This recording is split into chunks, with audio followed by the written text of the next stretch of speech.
there's been a coup.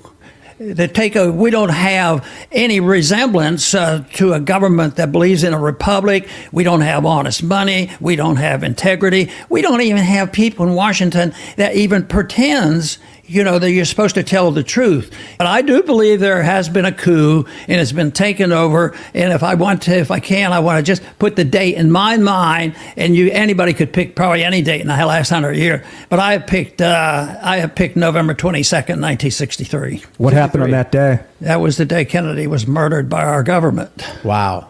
It starts with a simple question and ends in objective reality. Through our journey from there to here, we find one another and ourselves. And as the next 24 hours breaks free from our last, we gaze onward in reflection of the day. Come to your own conclusions. Stay vigilant. Welcome to the Daily Wrap-Up.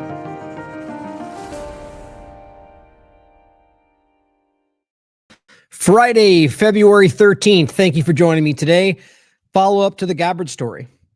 Interesting how quickly that turned around. And if you followed yesterday's show, which I recommend you check out if that's the story you're interested in, it's been going on since May. It's been 8 months. But the complaint turns out to be about Jared Kushner that we know about and more information around it. So if you're interested in that story, we're going to get into that early today and talk about what that means. It appears that Tulsi Gabbard is involved with, the accusation included her because it appears they were accusing her of basically suppressing this information, but then it includes another agency that we don't know about. There's all these different allegations flying around it, but I find it fascinating because of the main point about Kushner and what he's connected to in the world today, not an elected entity. And on top of that there's an entire part of this that they made sure, which I think it revolves around, the part they call gossip that's not important, but nobody wants you to see. I find that to be likely the most irrelevant part of the story. But we're going to get into that today to break down the developments of today from yesterday's show and just, where I think it continues to connect to. It doesn't appear that it connects to, I was considering yesterday whether it connected to possibly or was the day before, the election Georgia conversation or anything else around that. It still may have something. It felt weirdly relevant for the timing, but it appears to just be about what I argue, my opinion, is what Jared Kushner's involved in, the Israel connection. And it really was about entities. I think it was from Iran. This is all really up in the air. It's claims from people, it's may very well come out when we get more documents that it's different, but it seems to be revolving around Iran. And that they were claiming that Jared Kushner was the person to talk to if you really wanted to get something done in this administration. That alone, and that's actually what happened. That's the legitimate claim that was made, but maybe they're wrong is the argument you could make.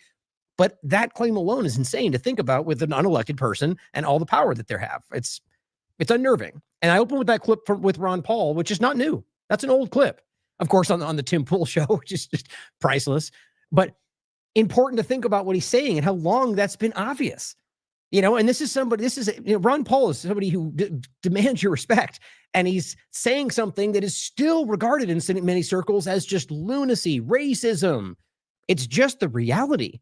Now, the idea about Israel, which is what he's referring to, in my opinion, either way, whatever it is, that there's something else out there that is very clearly driving the actions, the policy, the mindset of people that are supposed to represent you. Blame Russia, blame China. If that's what makes you recognize that problem first and foremost, then we can get into the details and where it actually points to. But we need to establish that in this country. Our government is not acting for the interest of Americans. As maybe it hasn't since JFK, maybe before that, but at least consider that and realize I've never seen a time in our history where it's been this clear. Provably on the surface, documentation, whether it's Epstein, whether it's the international conversation, it's obvious, guys. And this is I'll get to that. I guess really the only things we're going to talk about today, I was going to show you the Vigilant Fox post. We'll start with that and a couple of points that revolve around it. But I'm going to talk about a couple of things I find interesting around a scam post on Twitter. Small point, really just to make you guys aware of it, watch out for it. But a point I want to make around it, a follow-up on the whole web Epstein database searching thing that Ian Carroll put out, just a minor clarification. Yesterday when we talked about it, I didn't have claim to have any insight into it, just give my thoughts on it. But I'll give you some insight into what was claimed about it and why I still think it's kind of interesting, weird, quite frankly. And we'll get into the whistleblower complaint about Gabbard and what that might connect to. And really, one of the largest parts of the conversation we're going to have today is about ICE. In the title you saw, a Marine, a U.S. Marine, which it is honestly insane to me how many military members continue to be the ones that are abused by ICE. And that still doesn't change the conversation for some people screaming to fight for the military. But what's crazy is that this is happening at such an obvious high level. And we're going to get into the congressional lions and seemingly the willful effort to just deny what we can all prove with our eyes and video that are presented to them right in court or in Congress, excuse me. But this Marine, the one case we're going to talk to, The Intercept reported this, was forced. He's a U.S. citizen, was forced to give his DNA. That's illegal. With all that we're dealing with, every part of this is illegal. But taking his phone, cloning his phone, all of this requires a warrant. These people don't care. And even more alarming, Noam, Bondi, Trump clearly don't care if they feel they're right, which is not how this country is supposed to operate. Not even what Republicans would argue face-to-face the way it should work out. But behind the scenes and online, it seems to be we'll defend the team. And I mean team sport players. If you watch the show enough, you know that I don't mean the majority when I say that. But there's tons of them. I think the majority of conservatives and liberals and everybody else aware of the lie are very much beginning to call this out. But I want to get into some of the horror stories that you haven't seen if you haven't been following this over the last couple of days. It doesn't even slow down, even when everybody's like has a spotlight on it, which to me demonstrates that they're not even really in control. This is a monster that has been kind of, I mean, let go, unwrangled, put at us. I mean, how to describe it? But think about what that shows with the kind of people we're dealing with Noam and everybody else out there. I don't think they're even able to rein this in, which is even more alarming. And if we have time, some other points we'll get to in the end that connect to the point of the extension of ICE and maybe the surveillance point and some other things we'll get into. But see, I included a bunch today and to see what I can include with the time we have today. But let's start with first, just again, I always like to give the credit where it's due in regard to the clip. This was Vigilant Fox that clipped this out. And again, it's not noted there, but it is, I believe it was, I don't want to quote the date. It's not new. And I think that's relevant. It's from an older, I think really just to cite Ron Paul being that, recognizing that and saying it at a time when it's not something that, even right now, you'll get accused of all sort of terrible things, despite that being very provable. Just, he stands by what he believes. I respect Ron Paul. So another clip I want to start with that I think is interesting, and I'm not going to get into this today, but since this clip is there and exactly what David Icke, the point he's making, I just wanted to throw this at you so it kind of adds to the larger conversation that's not going to go away, the reality of what he's literally telling you right in this clip. The world's changing and we're changing it. And everyone's got to catch up, and they are changing the way the world operates, or they're trying. And it's not in your interest. It is the Great Reset. It's everything we've talked about. It is about a control structure system that they claim will benefit, whatever they want you to think it will in the moment. It'll make this work better. It'll make you see, less concern about, I'm trying to think of the claims they make, just basically for your convenience, that at the end of the day, this system will make it better and you'll be safer. But in history, how often does that work out when the government promise you, COVID-19 safe and effective? We've been here before, guys. So this clip is Department of State. And this is what Rubio had to say about the changing world. It's changing very fast right in front of us. Yeah. The old world is gone, frankly, the world I grew up in, and we live in a new era of geopolitics, and it's going to require all of us to sort of re-examine what that looks like. Okay, and get this from the person right there that is aggressively telling you to support the group that's committing genocide, aggressively telling you to support the people that are out there breaking the law without blinking. This is the new world we have to catch up to. That's kind of terrifying, isn't it? Let's not mince words here, guys. These people are doing terrible things in the world, and they want you to believe that we're supposed to follow their lead in how the world's going to operate going forward. This is why I find this conversation so important. Yes, it's largely abstract in regard to like the big, where it ends up and who's all, but the reality of it, as I keep stressing, is not even barely concealed. They are out there with the statements like this, which are abstract in general. But then when you watch what they're doing, who they're involved with, everything we're dealing with, quite literally, to make it simple for those new, everything during the Great Reset is still literally happening with a slightly different narrative. Take a look for yourself. Just look at the actual objective, the material reality, and then look at what they're actually trying to accomplish. Not what they say about it, but what it will do. It's obvious. what our role is going to be, and it's what that looks like and what our role is going to be. And we've had many of these conversations in private with many of our allies. They are our allies. And we need to continue to have those conversations. And I think Saturday, hopefully, in the meetings we'll have there when Lucas and them. All right. Now it's a pretty bland clip. I mean, right? He's just simply saying the world's changing. We got to catch up. But I sensed the same thing David did when I saw this clip. Here's what David had to say. This is exactly what I said would happen when Trump came into office in 2025. He's the wrecking ball for the old cult system. Now, if you don't like the framing or agree with what he's saying there in regard to the cult system, it's just another framing. You know, the idea of the changing. Now, there might be things that David and I disagree with on where we think that goes, but it's like I'm trying to highlight for people, just if you see it, acknowledge that we're in this point. We can disagree on where it may go and what their plan is and who they're working for, but we're here. We're dealing with this. They are right now destroying, as he just told you, the old system to bring in the new, a build back better new normal or whatever you want to call it. All the same little sentence. It's the same idea with maybe a little Trump flair to it, however you want to look at it. He is the wrecking ball for the old system, and the new system of AI digital control will replace it. This is exactly what they were talking about. The need for this. Now, because everybody pushed back, it's clear that Trump is the player. I mean, we all talked about this in 2016 and the idea that he was sort of the one set up to have it all fail around his feet. Feels like that right now, doesn't it? That's just a thought, but it's worth considering. It seemed that went different, right? Maybe, I don't think people expected it to, like, if that was the plan, to take 2 administrations. But as usual, I think people pushing back, it makes these things adjust and change, and there's multiple variations. It says this is what Rubio is describing here. His, quote, allies he talks about are ultimately controlled by the same cult that controls Rubio and Trump and are on board with the same transformation. It's all theater. Not just that. All I want is you to consider that mindset. And I'll include the same things that I think, a grouping of ones I think are important if you want to watch these shows. When Trump went to Davos, literally announced his new global organization. It's amazing what people can ignore right now. And this one was simply called Trump at Davos, Globalism is Dead, Long Live Globalism. And the one about his new global order of peace or board of peace. The older article discussing this, the fake globalist resistance, ushering in the globalist plan. And of course, the larger one, Zionist globalist technocrats are building your new society, whether you like it or not. And the network discussion, which I think is very relevant to this. Peter Thiel, Pronomos Capital, the building of what they're doing. And it's all literally happening. Now, aside from that, which we will come back to, I'm telling you, it's not going away. Hope it does. Before we get into everything deeper, I wanted you to see this just because I find it so strange for a couple reasons. One, just be aware of it. This one's not super prominent, but some of their others are pretty damn being borderline viral. And all they're doing is going, look, and it literally says X.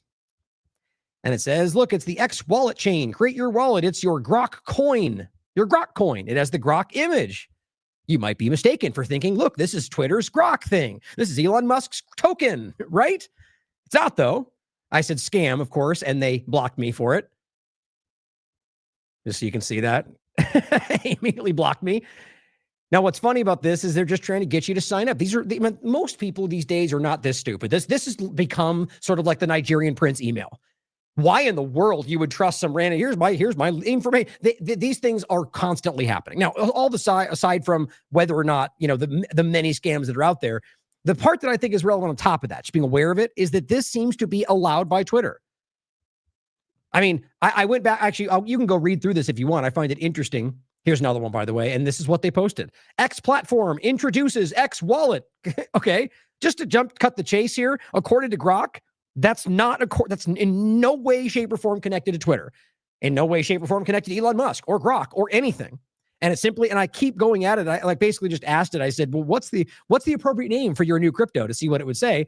And it said, no, that's not connected. And I said, okay, well, so this is not supported by Elon and Twitter? And nope, not at all. Not connected at all. So I said, why would they allow it on Twitter? Why with using the X name? Don't you find that interesting? I mean, come on, guys. You think that they would allow that if they didn't? I mean, it was okay, but let's just say, based on this answer, which is, it takes a minute, right? And they have to go through the process, right? Like they just don't arbitrarily censor people for no reason all the time, which we know is happening, but fine. Let's play with the game that they have a process they have to go through. Like Elon wouldn't freak out about that and have it removed without question, without even going through a process if he thought it was something he didn't want. But I came up like basically just the end and said, and yet it's still there. Right? So in effect, it is being allowed, right? Yes, you're correct. The ultimate point, though, is it takes a minute. So my last thing I said was, okay, I said, is that not a direct violation of the terms of service, right? Impersonation, fraud, scams. I'm just making a point that I'm hoping that they can admit, but it ultimately says, why? Oh, I said, why don't you, do something about it? But the point was, if it's there tomorrow, would you still be surprised? And it said, no. I find that strange. That's not even the relevant part. I just found that interesting to see how they engage with this stuff. But what I find so interesting, this even in itself almost appears, despite the low follower count, which seems to be growing rapidly. Let's see if it's gone up. I'm blocked now, so it'll change what it shows, but not since I looked at it last. But the point is that these things are out there getting a lot of reach and people are downloading them. It's got almost 500,000 views on this one. I just want to point out, like we saw with the YouTube thing and the fake Elon Musk at the Nashville Bitcoin conference thing. Remember that? These things had millions of views and they were literally cycling through the same fake AI thing, and YouTube left it up for days while they're censoring us. You know what I mean? And so I'm convinced, is my point here, that this is something that's by design. Whatever that is, whether it's just to drive you into crypto, whether it's to extort, to squeeze more money out of you. I don't know. I'm going to look, I'm curious. I might forget about it, but this is not very important. But I'm curious to see if this stays up. And if it does, that has to show you something. This is effectively using Twitter's name and Grok to sell you or to scam you out of money. Even if it's not a scam, which it clearly is, they're still using Twitter's name to make money. I'd like to believe we could, I don't even just frame it that way. We all know that would not be okay if it was something he wasn't involved with and they didn't know about it, which that's what they're claiming. Interesting. So be on the watch out, be on watch for these things. It's everywhere. Fake AI reporters and fake information. The whole thing is getting so insane today. Oh, and by the way, one example of a million things I could show you today. I just saw another one with a big account. They're still censoring platforms or accounts on Twitter. And this one's even a Q account, which I found hilarious. It's apparently a pretty prominent Q account. And you could ask, it's basically was censored for no reason. That's literally what Twitter said. It was just a random thing. There was no warning, just deleted. Who knows? I don't know. But the point is that they are absolutely still censoring, and in many cases for things that are not about violating their terms of service. Now, before we get to everything else, this is what I showed you yesterday. This person simply saying nice semantic, by calling this new bot they have, this little chat bot Grok thing that's supposed to be only about reading through Epstein files. They call it web. It's right here. It's called the web. Well, this is the web, but of course, when they announced it, it was just called web, right? Now, here's what's interesting, though.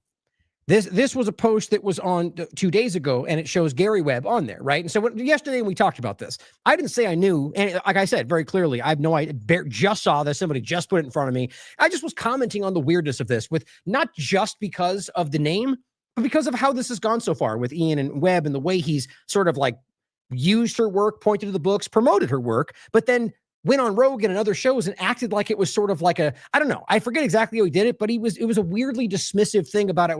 It was weird the way it was covered. And Whitney made those points herself.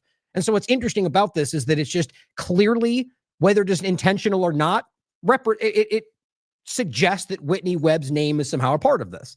Now, looking at it and seeing as how it appears, if that was when this, I'm curious if this first started as Gary Webb and they put that out as the point. If that's the case, then I believe that. It wouldn't, that even though it doesn't really seem to make sense that Gary Webb would be the face of an Epstein AI bot, who knows, right? But I'm just curious about that. And I find this whole thing interesting on top of that in general. I'm curious to find out if this started with something not being clear about Webb. I'm wondering whether that was put out because people are going, hey, isn't this Whitney Webb? That's weird. But aside from all of that, I find it weird that it's an AI, whatever we're calling this thing, that we're using artificial intelligence to engage with something, which, by the way, the source code has not been posted. They claim it will be, at least unless it was done today. I don't know why we'd be engaging with this without knowing where it's coming from. He was previously working on something for Charlie Kirk. He's working with Ban, as I understand it. Like, it's a weird, why does that feel like that makes sense? I'm not accusing Ian of anything. I've always put forward the point that it seems as if what he's doing seems to be acting as if, the genuine engagement with the information outside of things that I feel like I'm suspicious about. My point is, like a Rogan or anybody else, I don't know whether they are out there doing a partisan thing because they're trying to deceive people or whether somebody else is guiding that. And maybe I'm wrong and he's right. I don't know. My point is to be objective. But what's interesting about it is the involvement with everything else, like the whole black hole analogy. And I just think that this is an odd thing to do with where we're at today. Like I said before, how do you know you're getting the full picture? And on top of that, I guarantee your information is being taken. It's a weird thing. Anyway, I don't know. I don't want to go too deep on it because I just found it interesting. But this is what somebody pointed out that I did think was telling. Just their opinion. And so, see, this is the other one. It just shows investigate the Epstein files yourself, which, that's already what we're doing. I'm not going to disparage the idea of a mass search tool, but I don't really think you need an AI type engagement tool that can respond to you on Twitter, which is what it will do if you ask it a question, just like Grok, in order to search these things. I don't know. It just feels odd to me, the whole thing. But you guys can decide for yourself. And he said, but this is what they said. Now, this rang true for me in regard to like the died suddenly point I make all the time.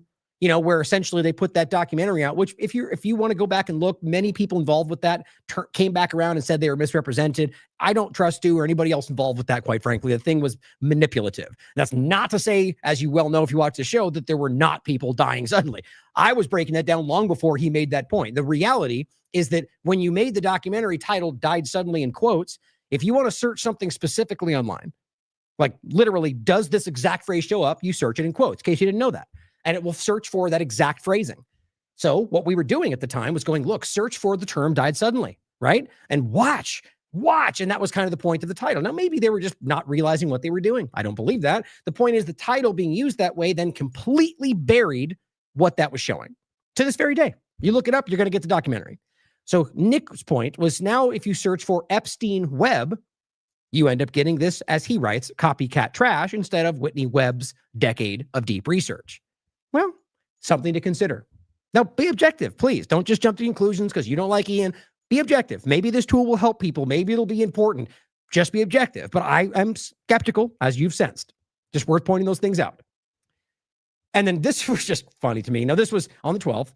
It says, we named the Webb after Gary Webb, the journalist who broke open one of the biggest corruption cases in American history. Yeah, I mean, I could see that connection, but it just doesn't feel like Gary Webb represents the Epstein-focused thing, But it says, and use the internet before anyone doing real journalism. It felt right. But I understand that if that was the real beginning of it. This person says, cool, why do I have to give you my name, my email to use this? Which is not all. Email and name is, pretty benign. But, why? Why wouldn't you just release it for everybody? But here's what it said. This is the part that was interesting. So we can sell you out to the government. Just kidding. Well, that makes you feel better, doesn't it? So, and this is Webb. This is the AI Grok type thing. And it says, so you can create an account that houses your investigations. Now, that does make sense. But I just thought that was a very strange way to respond. I don't know. Probably just trying to be funny. But anyway, keep an eye on it. Use it if you think it's important, but be skeptical. I'm not going to use it to be very forward. I don't want to engage with something that I don't know where it comes from, what the source material is connected to, right? Or I haven't seen this, or that is, with where we're at today, seems like a risky move. Now, to Gabbard and the stonewalling of the highly classified whistleblower testimony. We talked about this on the 11th. It was the 11th. And what was ultimately the case at this time was that, this was the Wall Street Journal article we referred to, classified whistleblower complaint about Tulsi Gabbard stalls within her agency. Now, remember, in May of last year, this complaint came forward. Now, this is the basic thing to understand.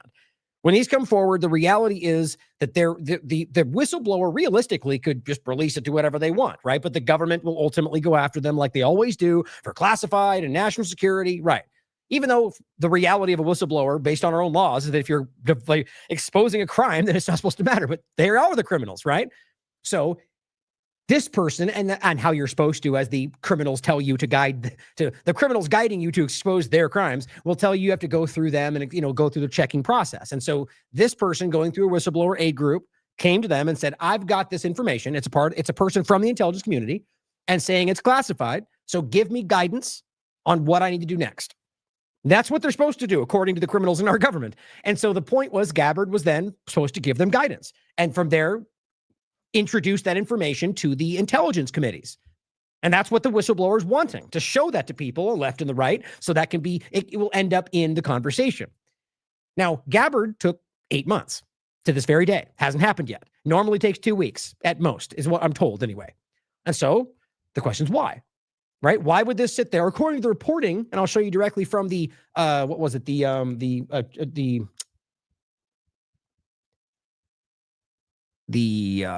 Inspector General representative, I'll go to that in a second, telling you that it was locked in the safe, and that's because it's important. Today, she's telling you that's not true.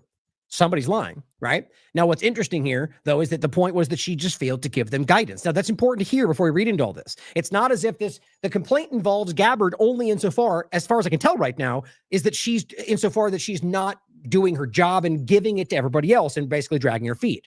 Before that, though, it was about something regarding Jared Kushner, which we're now finding out today, and his connection to the Iran conversation, and then some big part, which seems to be the most relevant part, that they're not giving anybody to see. It's gossip, they tell us. Well, then why is everybody screaming national security? Why is everybody trying to cover up that part if it's gossip and not true?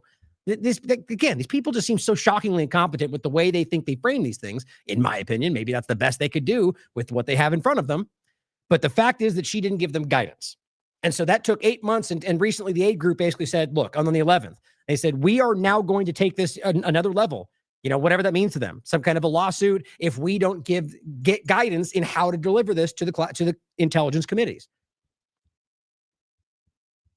And so this is, to start with the Independent article, and we'll give you both of them. This is from the 13th. That's today. Whistleblower complaint against Gabbard revolves around intercepted call about Kushner. So up until this point, the whistleblower has been trying to get this information out. And Gabbard and her team and everybody else, so the allegation goes, have not allowed that to happen and have kept it behind. And arguably from their side, essentially not important information. It's not relevant, but I don't think that's for them to decide when this is something that is essentially about the executive branch, right? So it says, the highly classified complaint submitted May 2025 alleged that the National Security Agency failed to publish an intelligence report about a phone conversation intercepted by a foreign spy service between two overseas intelligence officials concerning Iran, in which a person linked to the Trump was under discussion. So what it means is they essentially, a foreign spy agency, so whoever that is, maybe Israel, so keep that in mind, ultimately gave them this information of another conversation that pertains to Iran, and they were discussing in that conversation a person linked to Trump, and that turns out to be Jared Kushner. I find that interesting and you'll see why when they discuss why, that he's the guy to talk to. He's not an elected person. It says, the complaint alleged, Gabbard presented a paper copy to the president's chief of staff. See how this works? Directly to Susie Wiles, who has been accused all over the place of basically working for Israel. You can decide for yourself. And by the way, also, even within Congress, referred to as sort of the gatekeeper of Donald Trump. And it says, and told the NSA to supply further details to Susie Wiles' office, rather than making it more widely available within the intelligence community. I mean, come on. So if we're to believe, which you'll hear in a second from these articles, that this was something that was ultimately not important, why would you then go directly to Susie Wiles and then engage with the executive branch, who this is ultimately about, and say, direct your reports to the people that we're accusing of crimes? And then if it was so unimportant, why would you even do that in the first place?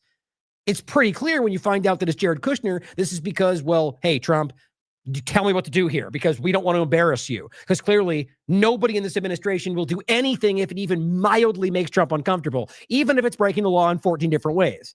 It says the New York Times and the Wall Street Journal now report that the Trump associate who was mentioned is indeed Kushner. But it has now emerged that the participants on the call were referencing Ivanka Trump's husband and suggested he was the person to speak to if they hoped to influence the direction of future peace talks. So you have to understand, that means that they're going to go over there and basically try to influence Jared because they know that will influence major geopolitical discussions that we're supposed to believe are being guided by the American people's will. I mean, if you follow this show or anybody else that's been, you're way past this and you know the way our government works. But there are tons of people who are just coming to terms with the reality of how this is working. Like showing Ron Paul's clip. I mean, that's an older clip from Ron Paul, and he's been doing this a long time, and he's literally going, we're coup. The country's been taken over a while ago. People are still grappling with where we are right now. This is a small example that whether it's about an outside force, which is what Jared represents to me, or just the fact that our government is so shockingly lawless right now that they don't care about anything other than their own profiteering and control. And it's plenty of what we get into today, even more than just the ice parts. We'll show you just that. A luxury real estate, impresario, like his father-in-law, Kushner, has no formal role in the second Trump administration, but was involved in Middle East peace talks at the time of this conversation, which, by the way, that wasn't well known. Clearly, it's become more known now with Gaza, but this is something, there was rumblings, but we're now finding out that Kushner's played a major role in major geopolitical conversations and, deal making with adversarial countries when nobody has even, other than Trump, decided this person's in charge. No American people have made this choice. Nobody in this country. And frankly, I think it's become pretty clear that people are not happy with that on any side of the conversation. I don't think he's even very popular on the right, but I could be wrong about that. I'm thinking about more last term. But it says he has also has numerous business interests in the regions. Yeah, conflicts of interest don't seem to matter at all to this administration. Maybe because it kind of does feel like there's some kind of end game here. Like there's no time for them to be held accountable in the future, or whatever that means. In response to the latest developments, the campaign group Citizens for Ethics decried Kushner's ongoing role in U.S. diplomatic missions overseas, complaining about his reportedly recently joining Trump and members of his cabinet in a meeting with Benjamin Netanyahu, which is exactly the point, guys. I mean, this should not be happening. I mean, this would be called out if it was the reverse situation. If Biden's son-in-law with no position ended up in something like that, oh my God, it should be an important deal, not just when you don't like the person, or, however you frame that. It says, quote, Jared Kushner is a private citizen who has billions in investments from foreign governments, got billions from Saudi Arabia due to his with Trump's last administration, just massive profiteering. He has no formal role in the Trump administration and is not subject to any ethics rules. Well, neither are any of the rest of them. Most of them didn't even sign their ethics pledges, guys. This is why that was so important. Might as well bring it up again. I was actually really baffled by this, if you want my honest opinion, even within this community. I can't believe this did not get more attention. And I still point the Trump administration's missing ethics pledges. All it shows you is that everybody on the inside, they collectively don't care. Otherwise, this would have been the perfect ammunition for the Democrats to go, they're all corrupt. Didn't do that, guys. I didn't even hear a conversation about this in Congress. Look it up. It's very real. It was a whole big deal. It means they don't care about anything. And look at what we're watching. Conflicts of interest. Just everywhere you look. But I'll include this. Back to the article. The last part simply just says, so why is he meeting with Israel's president alongside Trump and two cabinet secretaries? It's a very good question. Now, this is the New York Times with a couple of additional points in that I think overall just some additional context. Intelligence dispute centers on Kushner's reference and intercepted communication. Now, it says it was a discussion last year between two foreign nationals about Iran. Is that mean Iranians? It seems like each report, it's like we're all kind of grasping. It's because they're not revealing the information. And if what you understand by what they said in order to dismiss it is correct, then there's no reason to keep it secret. You'll see what I mean. And basically what we already said, but it goes on to say, not an unusual topic for American spies to study, Iran, but an intercept of that communication collected by a foreign spy service and given to the United States has now become a flashpoint within the intelligence community and between the administration and Congress. The reason is a single name that came up in the discussion, Jared Kushner. Now, as always, my opinion. I don't believe people in Congress, just like right now with Epstein, that they are actually wanting accountability. They want to use this to make points against their other side so they can gain more support when the coin flips, right? It's all it really means to me. Always remember that. It's not like, it's ultimately showing, like, how we did with COVID-19, where my point was arguing from within their narrative, right? Where you got these lies all over the place. And sometimes the important part was to go, let's engage with the lie so we can then prove that it's a lie, not necessarily because we believe that the lie was true. You see my point? And so that's important to think about. I believe all of them are trying to deceive you constantly. This is just important to see, like, hypothetically, if the left, let's say, or the right is using something to throw at the other side. And it's true. Even though their intention is to use it for their benefit, if it's true, we should still point to it. It's funny how confounding that is for people, that you feel like by pointing to the truth that you're helping them. Well, maybe you are, but it's still the truth, right? So, I think it's important that we aim for that more than anything else. Now, it says the reason is a single name they came up with in the discussion, Jared Kushner. The previously unreported mention of Jared Kushner in the discussion came after members of Congress were briefed last week about a classified report filed by a whistleblower regarding the intercepted communication. According to people familiar with the material, the whistleblower has accused Tulsi Gabbard, the director of national intelligence, of limiting who could see the report. and of blocking wider distribution among the nation's spy agencies. Now, at first, because there was so little information, I wasn't sure whether she was included in the original, like, top secret allegation, or now that we see it appears that she's been included now because she's ultimately dragging her feet on it, as the allegation goes. The whistleblower report was drafted last May. That alone I find to be crazy, because it's not like they put this to bed and said, we did, it's over, it's done. They just didn't engage with it, it seems, outside of very small things. And so it's been 8 months, and the whistleblower group has been knocking on their door. And it says, while the Trump administration was deliberating about a strike on Iran, that's when this all took place, which seems very relevant to whatever Jared Kushner was involved in, seeing as how they literally bombed a foreign country. You see, this gets very real when you understand what is swirling around Jared Kushner. At the end of June, the military bombed Iranian nuclear sites on Mr. Trump's orders. Mr. Kushner had subsequently helped lead negotiations between the administration and Iran over Iran's nuclear and ballistic missile programs and its sponsorship of terrorism across the Middle East, which is just not the reality, guys. It's just so frustrating how we have to go through all of this. He also has business interests in the Middle East and in other parts of the world. Now, if your point about the terrorism is just Hamas and Hezbollah and all the same conversations, then fine, make those allegations. But you damn well better have evidence to back it up, and not Pompeo said or Bolton told me, because that's not going to work for you these days. And the reality is, Iran, in regard to funding terrorism, is not in a material sense happening that I can prove. Other than if you want to think Hamas and Hezbollah and the Houthis are considered terrorists, because the U.S., who is conducting terrorism all over the world, tells you that. Either way, let's just say they are. Compare it to what the U.S. and Israel are respectively funding, and it's a fraction of what they're doing all over the world, including Hamas, by the way. So let's have some perspective, but realize that it's ultimately a lie. That's not to say Iran, good guy, just simply a lie. Lies and truth matter to me. But it goes on to say, he also had business interests in the Middle East and in other parts of the world. The episode has led to clashes over how to interpret, the mention of Mr. Kushner in the discussion, and whether Miss Gabbard was improperly seeking to keep the intelligence from being distributed within the intelligence community. Now, just the fact this has become something that people are talking about, wouldn't we all argue that the American people now have a right to know that? But this is where we are today, where they can just go national security. So basically, shut up, and we don't care what you think. That's what's suddenly going to become everything very soon in the future, unless we do something about this. So I want you to think about that, is that, let's even say you want to keep the national security part off the table. I don't agree with that, but let's fine, okay, just engage with this point.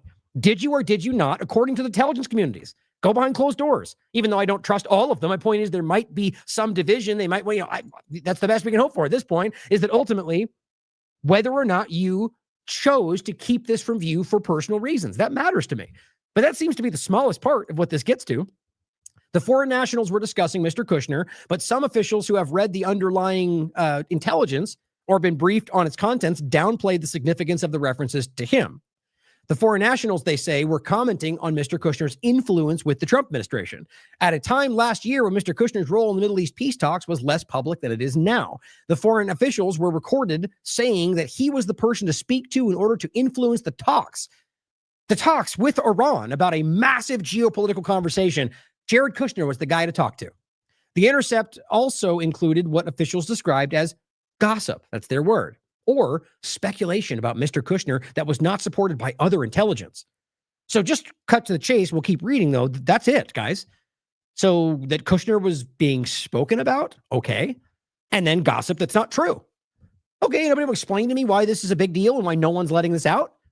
Are we really going to believe that it was a bunch of not true gossip and that's the only reason? And if that's the case, then there would be no reason to keep it out other than embarrassment. And then it becomes, are you genuinely putting a national security top secret wall in front of something that makes you embarrassed?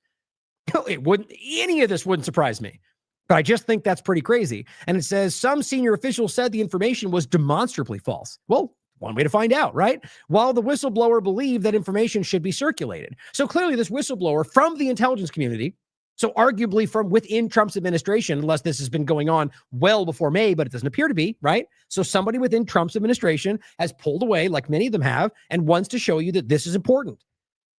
So I mean, that alone seems to suggest that it's worthy of consideration beyond the people he's accusing of the crime.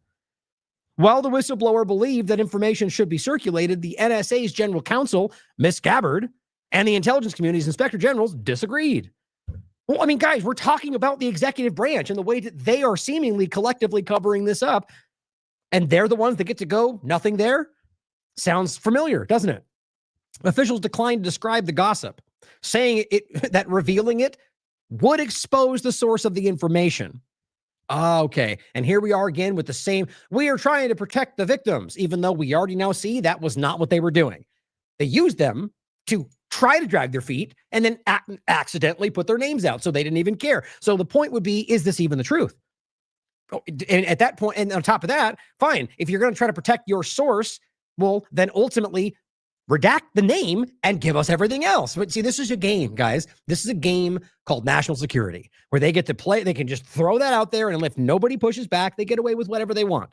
Now realize the aid group, and that they know what they're talking about. They have access to the information, and this group has taken it upon themselves, I think it's whistleblower aid, to make this whole thing happen.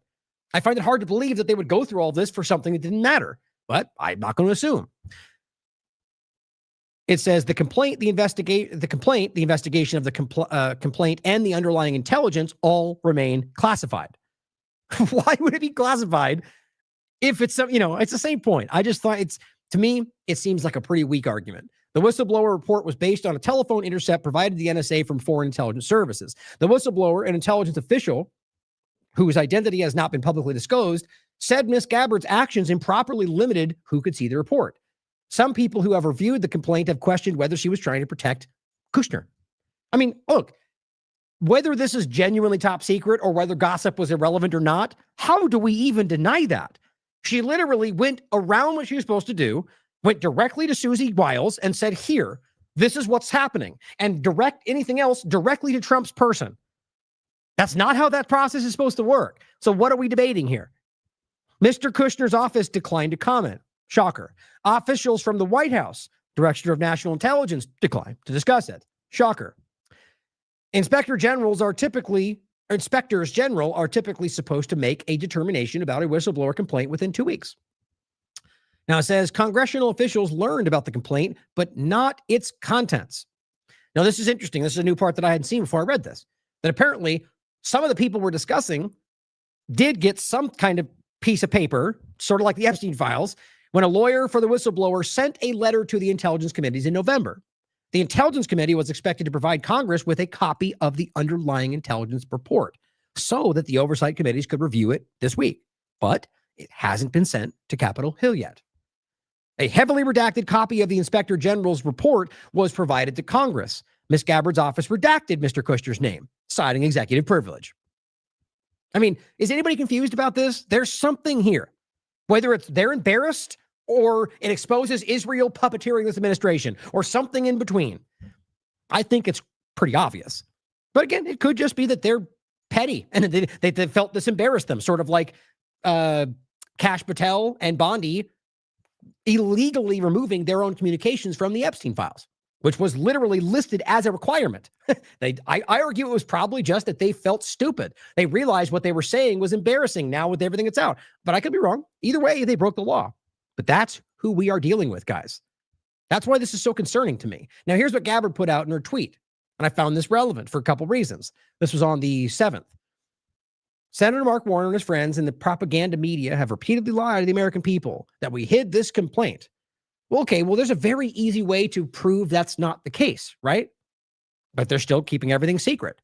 So she's saying it's not true at all. She says, I am not now, nor have I ever been in possession or control of the whistleblower's complaint. Now, this is what's fascinating to me. You have an entire whistleblower aid group that is like, we literally sent you this. We know you have access to it. Somebody's lying, guys. Now, maybe it turns out this is all some big facade. And if we report that happens to be proven, we'll report that. But I find it hard to wrap my mind around the fact that this person from the community, the group themselves, would go through all of this for 8 months and not even have given him any. I mean, see, that's hard to believe. Or an alternative is that Gabbard is being played by somebody in the administration. But it says, so I obviously could not have hidden it in a safe. Well, okay. This is literally what I was showing you earlier. The Gabbard complaint has been locked in a safe, Wall Street Journal, in the office. A person familiar with the matter said. Now, of course, they could be wrong. But here it goes on and says, asked about the safe directly. The Inspector General representative said, quote, some complaints involve exceptionally sensitive materials necessitating special handling and storage requirements. This case is one of them. You want to make sense of that for me? So there's two ways to look at this. Now, maybe they're still wrong about the safe, but that feels pretty specific. Secondly, though, you just told us that you have something. You know about the case. And this is one of those secret cases we need to keep. Then why is she acting like you don't have anything in your possession? I mean, guys, I get the real sense here that this is Gabbard. I mean, compromising herself for whatever the driving reason is. Same confounding thought with RFK Jr. Who knows? We could think blackmail, but whatever. But until we prove that, it's irrelevant to me. But how do you make sense of this? Somebody like Gabbard, who won all these people over for standing with their integrity and, don't, end the forever wars. And now she's cheering on Venezuela. And now she's hiding. I mean, I don't know how to make sense of that unless either that she has always been it's always been a ploy, or that she's been compromised in some way. But the objective, maybe it's something other than those two things. I just think this speaks for itself. Now, who we're dealing with before we get into the ICE stuff, I think is very relevant to consider. A couple of examples to include, but I mean, this is such a very relevant point right now. And I mean, in particular to the people around Trump right now. You know me, I don't see this as a left-right thing where it's they're the right. I don't see it that way. They're government to me, and they're all the varying levels of the same dishonesty and the same kind of controlling tactics. What we see in Trump's administration to start with is all over every other part of our government.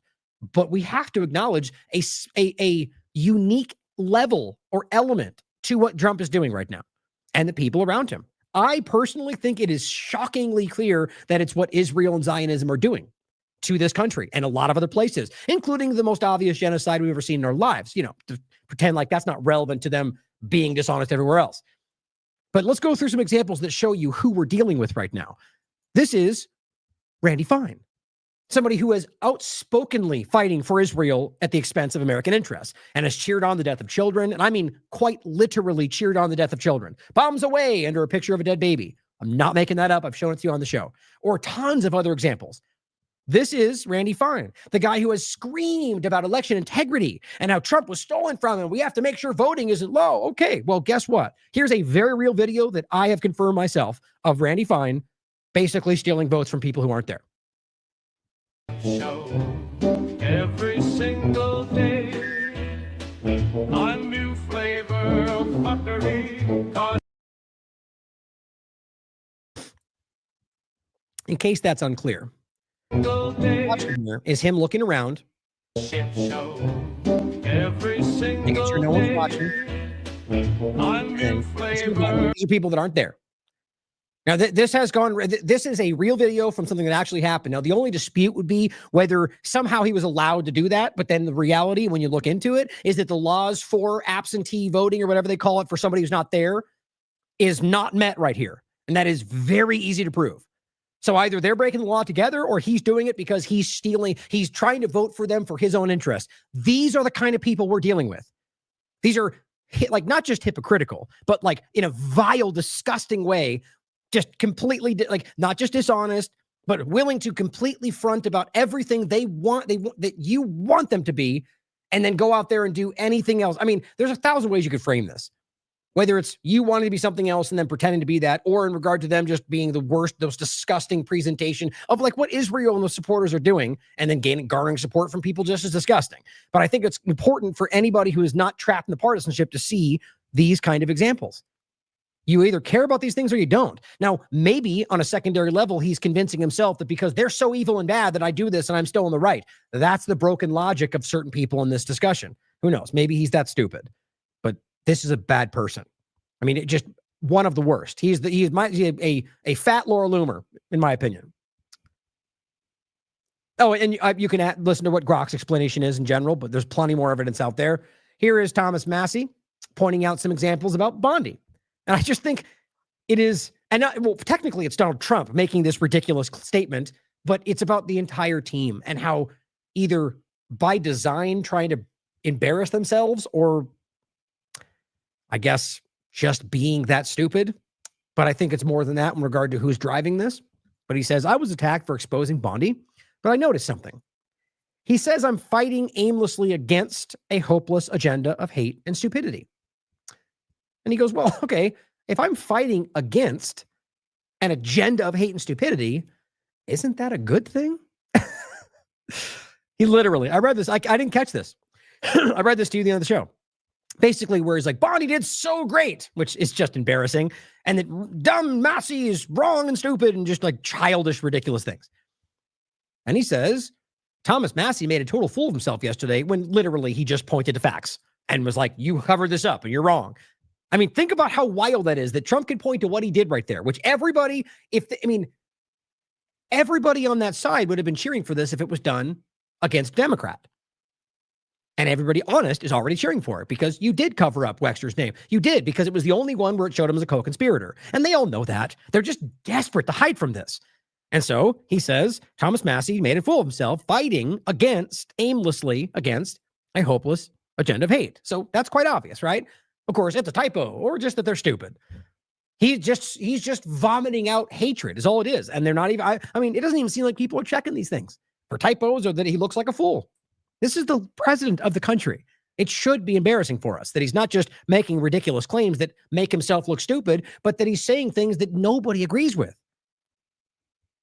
Here he says, can you, the people, vote your way out of this? I thought that was an interesting conversation, right? Now, I'm only showing this for an interesting point because of the misinformation from the new media and the carryover mainstream that are doing the same thing today and always have. Now, don't forget, by the way, Massey voted for the SAVE Act. I disagree strongly with that because of my reasons about digital ID. I think it's important. Maybe he disagrees. Maybe he's a part of that agenda. You can decide for yourself. But this is interesting because what you got was a ton of people lying about the fact that he voted against it. I just think it's always the same point. Whether you support Massey or not, we should question all of them. But it's if they have to lie about something like that, then they're clearly in the, vulnerable situation. He did vote for it. So they all had to lie about that. And who? People. Now, I don't think these are lies. I think people like Laura Ingraham are being played by their own broken machine, that they are just reporting what the Alex Jones clowns out there say, and they don't even realize they're wrong. So he says, nice try. Does he think we didn't know, basically that he voted against it? And that's because what people like Nick Sorter and the rest are the ones lying about that. Here's Greg Price. Of course, with the classic red flashing light breaking news, even though it's been out for 4 hours, it's the same repeated thing. But he goes, honestly, can you vote your way out of this? Honestly, not if you get news from these people. I agree. Disagree with the SAVE Act, but I think it's important to think about how many people are deceiving people out there. Now, on another note, just speaking of deceiving people, I'm telling you guys that this platform is absolutely aggressively trying to deceive you constantly. I actually had this up. The only reason that's happened, I actually closed it. And I was like, oh, where was that? I wanted to show these pictures, right? So I searched for it. Exactly this first line. And it's not there. It's from Massey. You can check for yourself. Look at the top. And nope. This older one is there, but not the one I wanted to see. Not there. Oh, it's just a glitch, Ryan? Certainly could be. And we always consider that. But I can go back to the post I showed you 6 months ago of Donald Trump saying, we need the CIA now. And it still doesn't show up. I'm telling you guys, these things are being cultivated. There is a game to keep these things from view unless you know they're there. It's basically the way our platform works. Last American Vagabond or our account on this we exist only if you know how to directly get to us. And then half the time that glitches out too, or it doesn't load. But the point is that they will algorithmically stop people from seeing it unless you just happen to have the exact link and know directly where to find it. This is a small example. My point, though, is that's the way the world works today. So, yeah, we're not censoring it. We're existing in some shadowed corner where nobody knows where we are unless you have the exact typed out URL. But that's the world. But on top of all that, though, as I always want to point out, despite all of that, we are still winning. And I believe that. We are breaking through. We are changing the conversation. Independent media has literally forced them to engage with us. With the suppression, with the censorship, with the financial attacks, with the lawsuits, and we're still forcing it down. Remember that. Now, lastly on this, I'm sure you all saw this going around. Who knows if it's just coincidence? I usually don't believe that's, it's certainly possible, but unlikely usually. This is the one I showed you recently. Trump's approval rating is higher in Israel than it is in the United States. It just speaks for itself. Now, this says what are we doing here, guys? Are we entering an era where the gatekeepers don't have to care about public opinion? Well, Gallup polls suddenly will no longer measure presidential approval after 88 years. You may be asking why. Why would they suddenly do that? Oh, well, it's because Trump's been lower than ever. That's the argument anyway.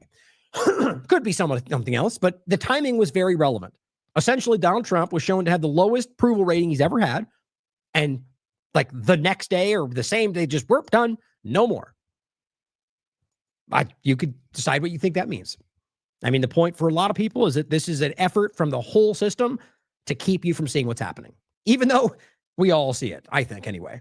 Now, on to ICE and, the national, eventually merging with the global enforcement arm, if however you want to see it growing. This is what this is right now in this country. This is an obvious national police force. It is an easy thing to wrap your mind around, that it does not appear in any way to go away. Once they get funding, which they have more than most countries, then that will constantly be justified. When's the last time you ever saw a program like that go away? Ron Paul will tell you that. They never take it away. Here we are. But here's Brian Allen. We're going to start with this one because we just talked about this. Remember this clip? So you watched this with me, right? Now, this is very obvious. It was body cam footage. I'm not going to play it again just for time, but this is 4 minutes. Body cam footage of Martinez and the ICE agents who were in the car discussing that they were going to run into her on video. Remember, the claim is that she ran into them and they got out and they defended themselves. No, they discuss it. We're going to make contact. They run into her. Then they get out of the car and they shoot her.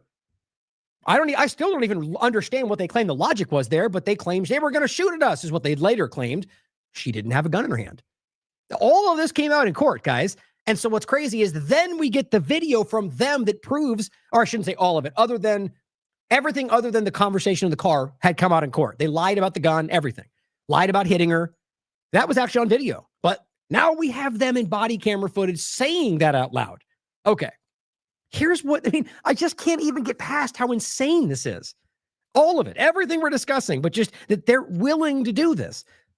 Homeland Security comes in and goes, are we watching the same video? This is just gaslighting, guys. This is gaslighting. This is trying to convince people who are maybe, weak-minded when it comes to politics. They feel like they want to be on the right side or whatever's driving them other than the truth and get them to go, oh, well, they said it's not true. So I must have missed something. I'm going to believe them. That's only dishonest people and people that are not mentally strong. That's it. Because you can look and you can literally hear them saying that. And it says, this CNN parroting a lawsuit could play, read yourself. Getting an emotional exclusive interview. You mean other than them literally saying it on video, right? They should just drop the charade and hire a report. I'm floored. Once again, CNN demonstrates a complete aversion to truth. Well, yeah, they're very dishonest, just like you. But your people are speaking on video. Okay. So that's where we are, right? Where they're just like, lie, even though everyone can see what's happening. So this is another example. And by the way, each one of these, Martinez, Reddy, every one of them, we reported the moment it happened based on what the evidence we had in front of us.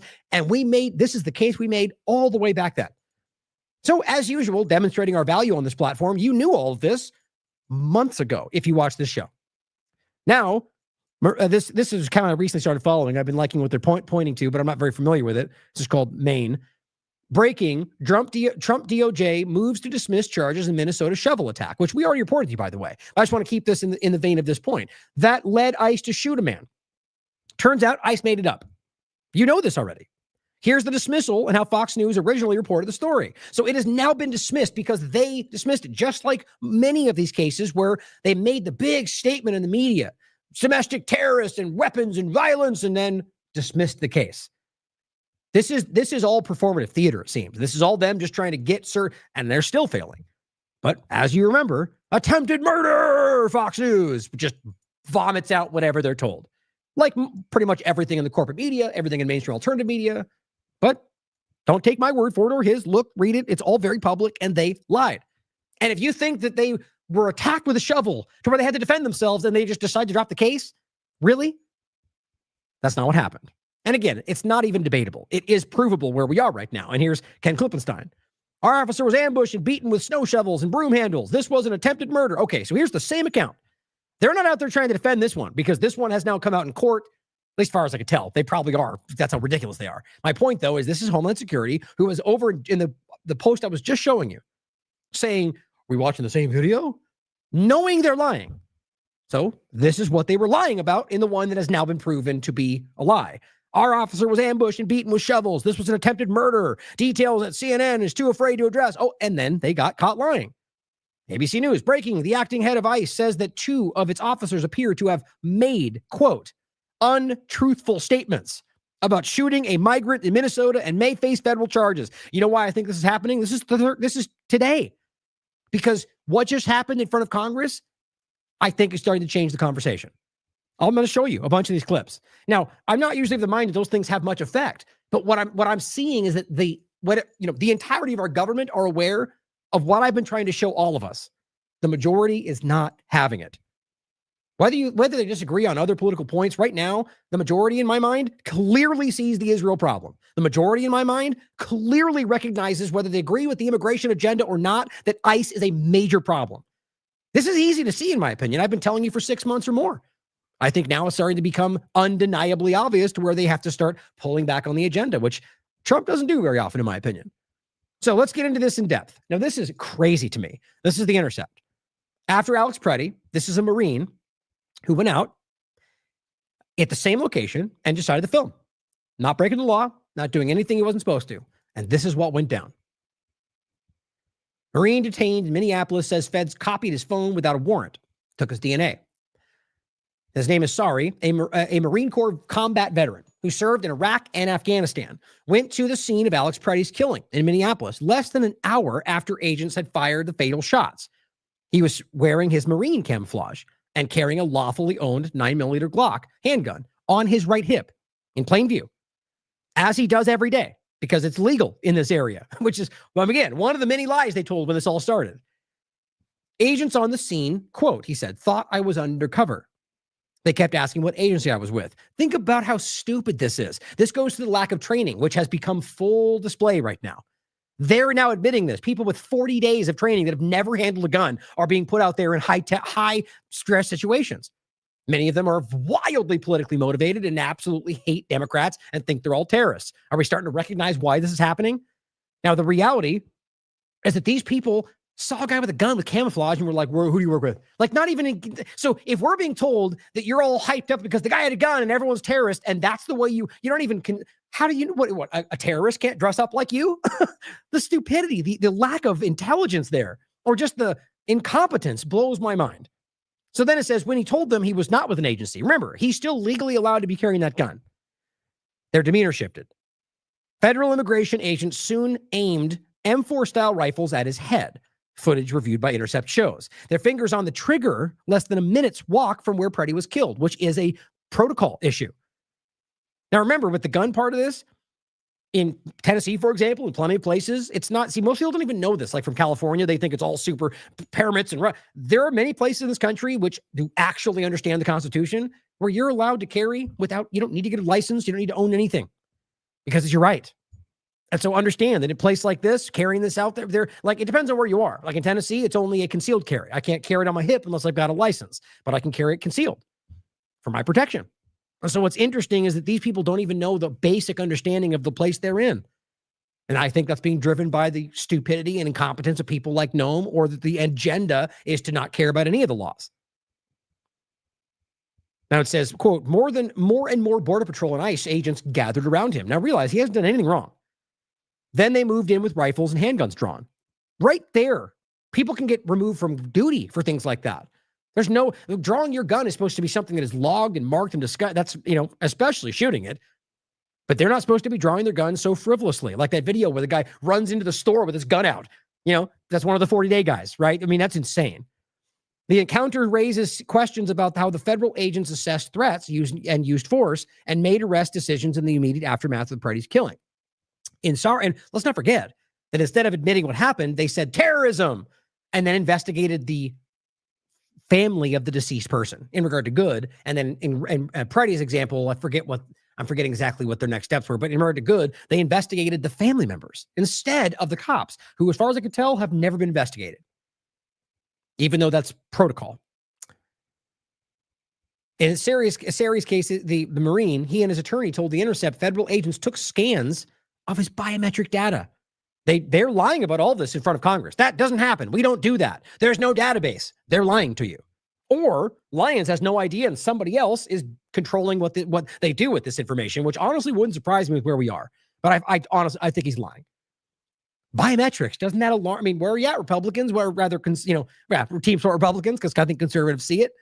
This is everything we're talking about. They're stealing your biometric data, which then Israel has access to. That's not a joke. They're using their, both Palantir and Israel, which is, in my opinion, just a conglomeration of the same thing. And they made a copy of his phone without a warrant. There's not even a debate around that, guys. That's criminal activity. I guarantee you that Trump's level will just call, they'll say they're organized terrorists and national security, which is just flimsy as hell what we're talking about, especially since he's a Marine. Now, before the agents took him in, apprehended him, he was standing on a sidewalk, observing events, not even recording. Not recording, not protesting, or engaging with federal agents until they approached him. That's it, guys, just being there. When they did, he said agents issued conflicting commands and attempted to handcuff him without first securing his firearm, which is a ridiculous protocol violation. But why are you arresting him? He said officers briefly positioned his right hand on his handgun while pulling his arms behind his back, leaving him unsure how they expected him to comply. Now, I mean, this may sound dark, but I'm kind of wondering whether this was by design. Standard law enforcement firearms training, which many of them don't have, typically emphasizes securing a weapon before attempting to restrain an armed person. Obviously. Sari said he feared agents might shoot him when his hand brushed his gun, even though he said officers, not his own movements, placed it there. Now, let's just put aside the idea that was on purpose. Think about a Preddy situation. So they come up to you, and you got all these other guys, all shaky and edgy and terrorists behind them. That's how they view everything. And they turn and see your hand on your gun, even though, and they don't know that, with what we just saw, does it really seem that far-fetched? Somebody would draw their gun and fire thinking he was going for his gun, even though that guy did it because he's incompetent? This is why all this really matters. He was detained for at least 6 hours before released without charges. Okay, well, it wasn't 3 days like Reeds or Reddy's, but it was also a veteran, right? But we're being told that this doesn't happen to Americans. Happens every day right now. Inside the federal building, Sari said agents shackled his hands and feet, photographed him. Why is this happening right now? I'm guaranteed this guy's going to take some action here. That's why, under what charge? They scanned his face, more biometrics, and forced him to provide a DNA sample. This is so wildly Orwellian, eugenic stuff. I mean, who knows what's going on? Why do they have a right to have this information? And it says, and swabbed the inside of his mouth. Right back to the COVID stuff. He said agents denied him access to an attorney, which is something they also deny. Keeps happening. Even though they were present elsewhere in the building and in contact with civilians and federal officers that day. I asked for an attorney probably 100 times, he said, and was never given one. I was never told why I was being arrested. It's insane. Welcome to America, guys. For all the people out there screaming about America and the Constitution and fighting the Democrats, how in the world can you talk about a Republican veteran Marine being arrested for no charge in any context without realizing where we are? They took my cell phone and cloned it. They actually told me that they did that. No warrant, guys. Sari said agents did not ask him to unlock the device, which says something, doesn't it? Nor did they provide a warrant, paperwork, explanation. Meaning, because of, I think was it Graphite or was it Elite? One of the Israel Palantir programs with their spyware overlaps, they don't even need to unlock your phone anymore. I'm telling you guys, this is where they've been for a long time. We're seeing it now. That's Israeli tech. Failure to get a warrant raised serious concerns of I hate the way that even the internet, what do you mean raised concern? That was a violation of his Fourth Amendment, period.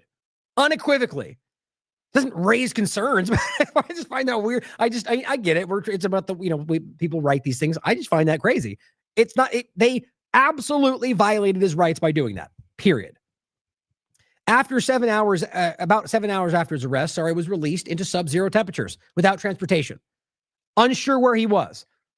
This is an American veteran who they arrested for no reason, took all these things from him illegally, and then dumped him in the snow with nowhere to go and no idea where he was.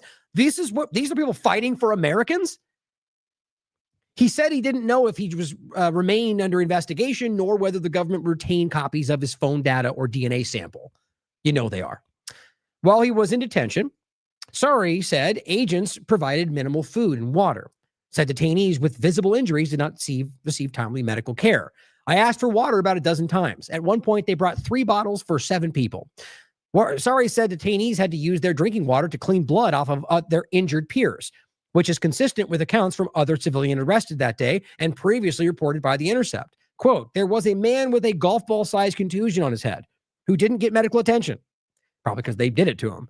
There was a 70-year-old Marine Corps veteran with a deep gash on his elbow who was bleeding. Didn't matter, apparently. Sorry said the treatment he received stood in sharp contrast, get this, to how he handled detainees during his own military service while in Iraq. I really hope that this shakes somebody who needs to hear this. Most likely the people that need to will pretend this is, that's a Democrat lie or whatever the dumb thing is. He's telling you that they treated people in Iraq who were literal enemies of the state, or whatever you'd frame it as, like let's be real about what it really was, the illegal invasion, but let's just say for sake of conversation, the enemy in the context of the U.S. government lies, right? That you were dealing with people we're told are terrorists, and they were treated with more respect and dignity than the way ICE is treating American veterans in this country. That needs to stand out, guys. I mean, it's flooring, truly. Making a note, really. Oops. There we go. I don't know. This just really is shocking, you know? I mean, not to those of us that are paying attention, because we see it, but it's been going on and it needs to be addressed. Now, this is to the same point. That Kyle Cheney, the Trump administration has committed a mass violation of ICE detainees of their constitutional rights in Minnesota, effectively blocking their access to attorneys. Now, this is what we just heard from that guy, right? This is a judge has just confirmed this in the Whipple building. A judge ruled tonight, as of the 12th, yesterday.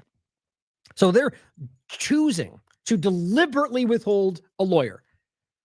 I mean, I don't know how you understand that it's anything other than people who are actively choosing to withhold rights from American citizens, or anybody for that matter. We all have our constitutional rights. These people are destroying this country. Now, let's get into some of these clips of Lyons and what he said in front of Congress. I think these things truly stand out because they're basic, and the way he responds to things that we can prove, whether one example or endless examples, which most of them are. Now, look, I don't want to say, for all I know, this guy is out of the loop somehow. So you can decide whether you think he's lying or just doesn't know. But those are the only 2 options that I can see. Because ultimately, it's certainly possible that he is being played like a lot. I think a lot of what's going on in this administration is, cloak and dagger, kind of like shadow games, like not a joke. I don't mean that. I mean, I kind of do. I mean, intelligence levels. We're talking about Israel. We're talking about people who are operating, wearing Israeli military uniforms in Congress. No big deal. There's something going on here. And so it's obvious to think that there's a larger level at play where maybe this person is not even really in charge of his own position. Maybe he doesn't even know that. I don't know. So you can decide, but you have to acknowledge this is what he's saying is disconnected from what we can all prove. Aaron Rapport made a lot of these clips. He was covering it while it was live. So let's just go through and you can listen to for yourself. Hold on, what was this one? Oh, that is the one. Okay. This starts with a clip of one of the things. A lot of stuff was brought in front of them so everyone can see. And, so it's on the record so people can see it.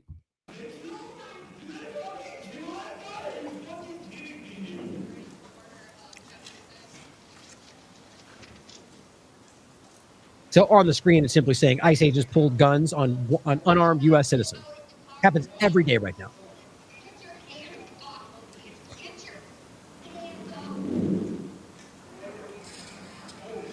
Just randomly spraying them in the face with mace or bear spray or whatever it is, just because they're standing there. As we've already heard, the guy saying, if you raise your voice, I'll erase your voice, or things like that. Over and over, we see those examples. We saw that. ICE Code of Conduct says, quote, all ICE employees must be paid professionally and must be a model for all to follow. Director Lyons, yes or no, is the behavior you just witnessed a model you think agents should follow? Sorry about that, sir.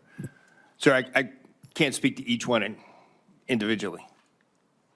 So you can't each ICE officers are held to a higher standard and higher conduct, but in every case, like I already stated before, between Tennessee versus Gardner, Graham versus O'Connor, It's also just an issue of common sense. Like, right, even the last one where that woman is being pepper sprayed, there is enough standoff distance that she's clearly not a threat, and he directly puts a non-lethal into her face. Speaking of non-lethal. So see, this one of the things I want to point out in general, and who knows that let's just put it simply, whether it's intentional or not, they're not asking the right questions. Some of them are asking questions that I like, but not like right there.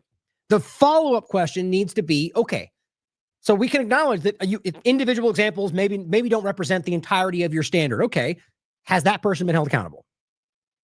Was there an investigation? Why'd they spray right there? Did you find out? Oh, no? Okay, well then why not? If you have this higher standard, why wasn't that person dealt with? See, because that's not happening right now because they don't care. Lethals. Are all ICE agents, even the ones that are new ICE agents, trained in the use of non-lethals? Pepper spray, mace, tasers. Yes, sir.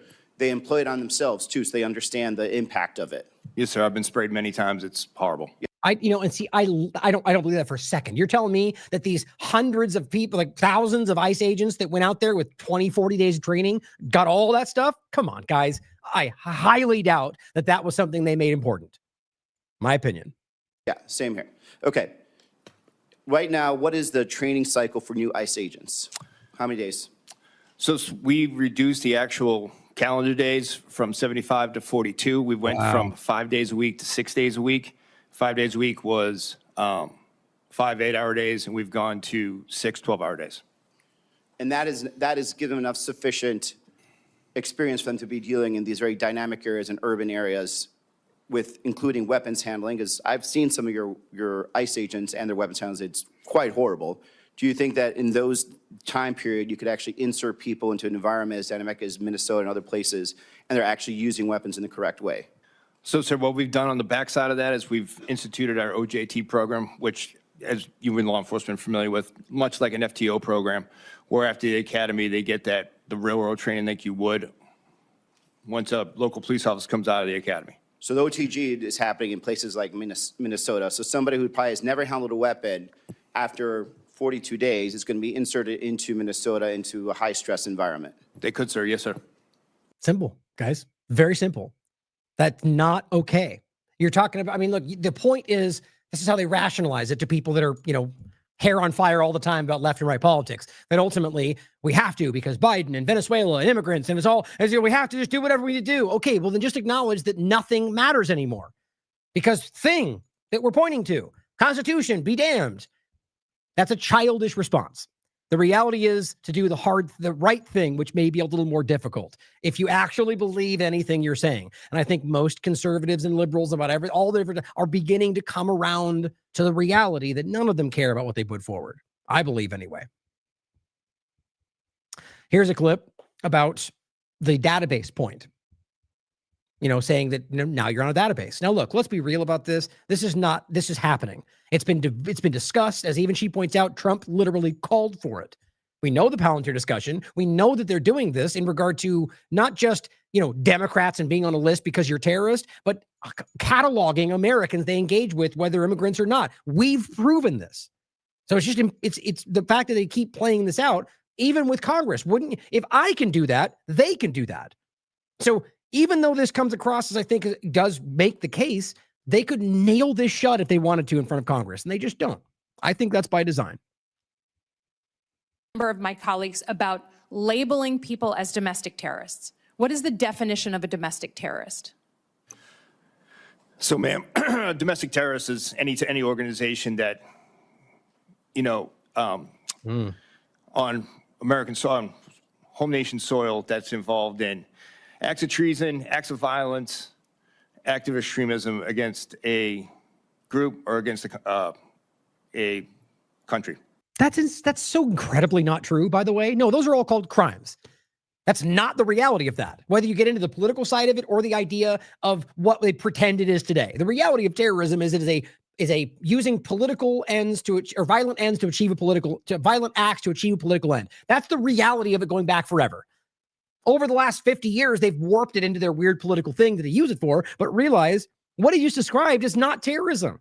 Terrorism could overlap with those things, right? When there's whatever other metrics we discuss, whether it's coordinated, a state actor or whatever it is, but simply attacking a state or somebody, because somebody could be irrational. Somebody can be crazy and go out and attack a state or attack an individual. It doesn't mean they're a terrorist. But see, they use the word so frivolously today. It just means anybody we're fighting right now, anybody we don't like, or anybody we want to disparage. So and he had to think about that. He rambled that off. It's not the truth. Okay, so actually in law, it's defined by the Patriot Act. That's the clearest act we. No, it's not. By the way, that's not my point. Is it is the way that they turned it into to be able to aim it at whoever they don't like. Regardless, though, at the same point. Place we have it. And it has to be tied to criminal activity, right? Okay. So protesting, even if. See, I'm sorry to stop it again, but that's important what she just did, right? So she skipped right over what he was doing. Literally, you basically just agreed with him. Violent things, right? Yes. Well, then what he just described is, in fact, that's not what she started with. What she's doing is trying to bring it into, make another valid point, though, that it does not include protesting, filming, which I think is a valid point, but realize what just missed right there, that you basically just move the marker a little bit in regard to just people acting violently being terrorists in the eyes of the U.S. government, left or right. See, there's always these incremental moves, even if she's genuinely calling these things out. They all want the power over you. I just hope we can start to see that. But this point does matter. Activity, right? So protesting, even if you don't like it, protesting of ICE agents, unarmed and without destroying property, is that a domestic terrorist? No, ma'am. I stated under oath earlier that that's covered under the First Amendment right. Great. So when, again, the president and Stephen Miller and others in the cabinet, including your boss, Kristi Noem, label people like Renee Good domestic terrorists, you understand why we can't trust what you're doing with the information you're collecting on these so-called domestic terrorists. Why wouldn't you just go, were they right or not? Right? You just admitted that that was not. Okay. So here's an example of her calling this person a terrorist. We can prove that all he did was stand there. Okay. Or is she wrong? You probably will dance around it. But you see, those are the kind of points that bring it to a head. You know, I just think that we need a more fine point on some of these things. Terrorists. Trust what you're doing with the information you're collecting on these so-called domestic terrorists. So can you tell us under oath, does the Department of Homeland Security maintain a database of any kind of domestic terrorists? Are you collecting facial recognition information, license plates, locations, addresses, those kinds of information? No, ma'am, and I testified on the oath on Tuesday as well. I said the same thing. We don't have a database. If there is a case, a criminal case, that may involve some type of domestic terrorist organization, Homeland Security, as you know, Homeland Security investigation is involved across the board and embedded with the Joint Terrorism Task Force. We do conduct those, but there is no database, ma'am, for that. Okay, or do you contribute data to anyone else's, any other federal agency's database? No, ma'am. Okay, so the fact that we have ICE agents saying out loud to people that they're trying to arrest or engage with that we're gonna put you into a database is just erroneous, they're making that up. Yes, ma'am, I can't speak to why that officer said it, but we do not do that. Well, I would just offer that given that the president put out an executive order in September and said he wants a list of domestic terrorist groups to use the full weight of the federal government to go against, you can imagine that people who are peaceful protesters feel like they are going to be targeted and feel that they are at risk. So I think the conduct of your agency has put us in a position where the average American doesn't know whether to trust law enforcement, and that is terrible and scary, given what law enforcement on the ground in our states do. And I would just say, if we do not have serious reform and change, then you will be contributing to the average American who woke up very supportive of law enforcement, being terrified that they and their community will be next. Well, so this is interesting. I've realized I didn't have that video that we've shown before, right? And I looked this up. ICE, maybe I typed it wrong, but now you are in a database. That video is everywhere. I don't see it. I got this other one I'm going to check out in a second, but let me do this real quick. We can play this one. And where my car is registered. See what it says. Because I think it's important to see this, that I think there's a very real case here where we're being, kind of like we always talk about, whether it's like an Orwellian kind of thing, like basically changing what we see, editing history essentially on these platforms. Okay, let's see what this one.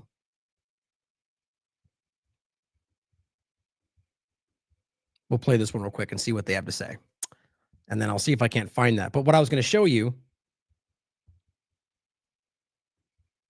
or see if that showed up if I do that. You are on database. Let's just write database and see if that pops up. And we all know this is everywhere. I saw that video like 1,000 times on this platform. Guys, am I correct? I mean, I know what it looks like when it starts. That's not the one either. Yeah, why are you taking my information down? Because we have a nice little bit. Oh, this one's a different version of it. But you see what I'm saying? The one that starts where it's the same clip where he's looking at the camera, it's not there. Somebody else reposted a different angle on this. So let's watch this one real quick to see what this one says. And I'll play that one again. I just want to show you very quickly that here are multiple examples of people saying that. This one I haven't seen. So let's see what this one says. And where my car's registered. Okay. Good try, though. All right. Thanks, Olivia. Do you feel strong or what? We're good. Have a great day, okay? I'll keep following you, okay? Oh, no, she doesn't care. It's all right. No, come on. She doesn't care? She doesn't care. They never do. How's it feel to be a race traitor? You know, we were trying to get a child molester, right? No, you weren't. Yes, we were. How would you know? Because it was a woman you talked to. His wife. And then his plate came back as murder. I just want to say, calling someone a race. Just for the record, by the way, they've lied about this countless times. I've proven that. But even if it's not the case, that going after one bad guy does not then justify all your criminal actions. But I mean, we can keep watching. Let me see if it. Traitor. You guys don't care. I hope you realize that is the most racist thing you can say as a white woman. Of course, and it is. So you know, this isn't a good look for you. You think I care about my looks? No. Trust me. When you guys it is evident by how you look, you don't care. We get that. Trust me. No, that's all I'm saying. I'm just saying this. Wow. Trying to be a social warrior. If you actually cared, you probably would care about the child who got raped and also the person who got murdered by the person that we were looking for. But see, you don't care. No, I don't care because you guys try. Thank you. Try to detain legal immigrants. None of you actually give a shit. Really? If you were here to get illegal, violent immigrants off the street, that would be fine. That's not. Why are they even engaging with this woman? Sorry, I even wasted time on this. It's listed. It was under the listing of database, and it's not the right video. Here's the other one. But either way, doesn't it seem strange? Like, these are very unprofessional people. Why are you arguing with this random lady? Why does it even matter to you unless she's breaking the law? It seems strange to me. They seem like they're vulnerable, like they're worried. That's my personal opinion. Whether it's right or not, I don't need to make the case that these people are by and large out there with what we can see in a shocking way, violating people's rights, breaking the law, especially since every one of them are not identifying themselves when they engage with this kind of law enforcement. That's a crime. Look it up. Here's the database. Why are you taking my information down? Because we have a nice little database. Oh, good. And now you're considered a domestic terrorist. So We're videotaping you? So strange to me that video just doesn't seem to be there, at least the one that I had first. Now, here is a post that matters. Remembering this overlap. ICE advances sole source deal with Palantir for new surveillance backbone. ICE advances this deal. And this is about a surveillance mechanism. So it's not even a secret, guys. They are using Israeli Palantir tech to spy on you.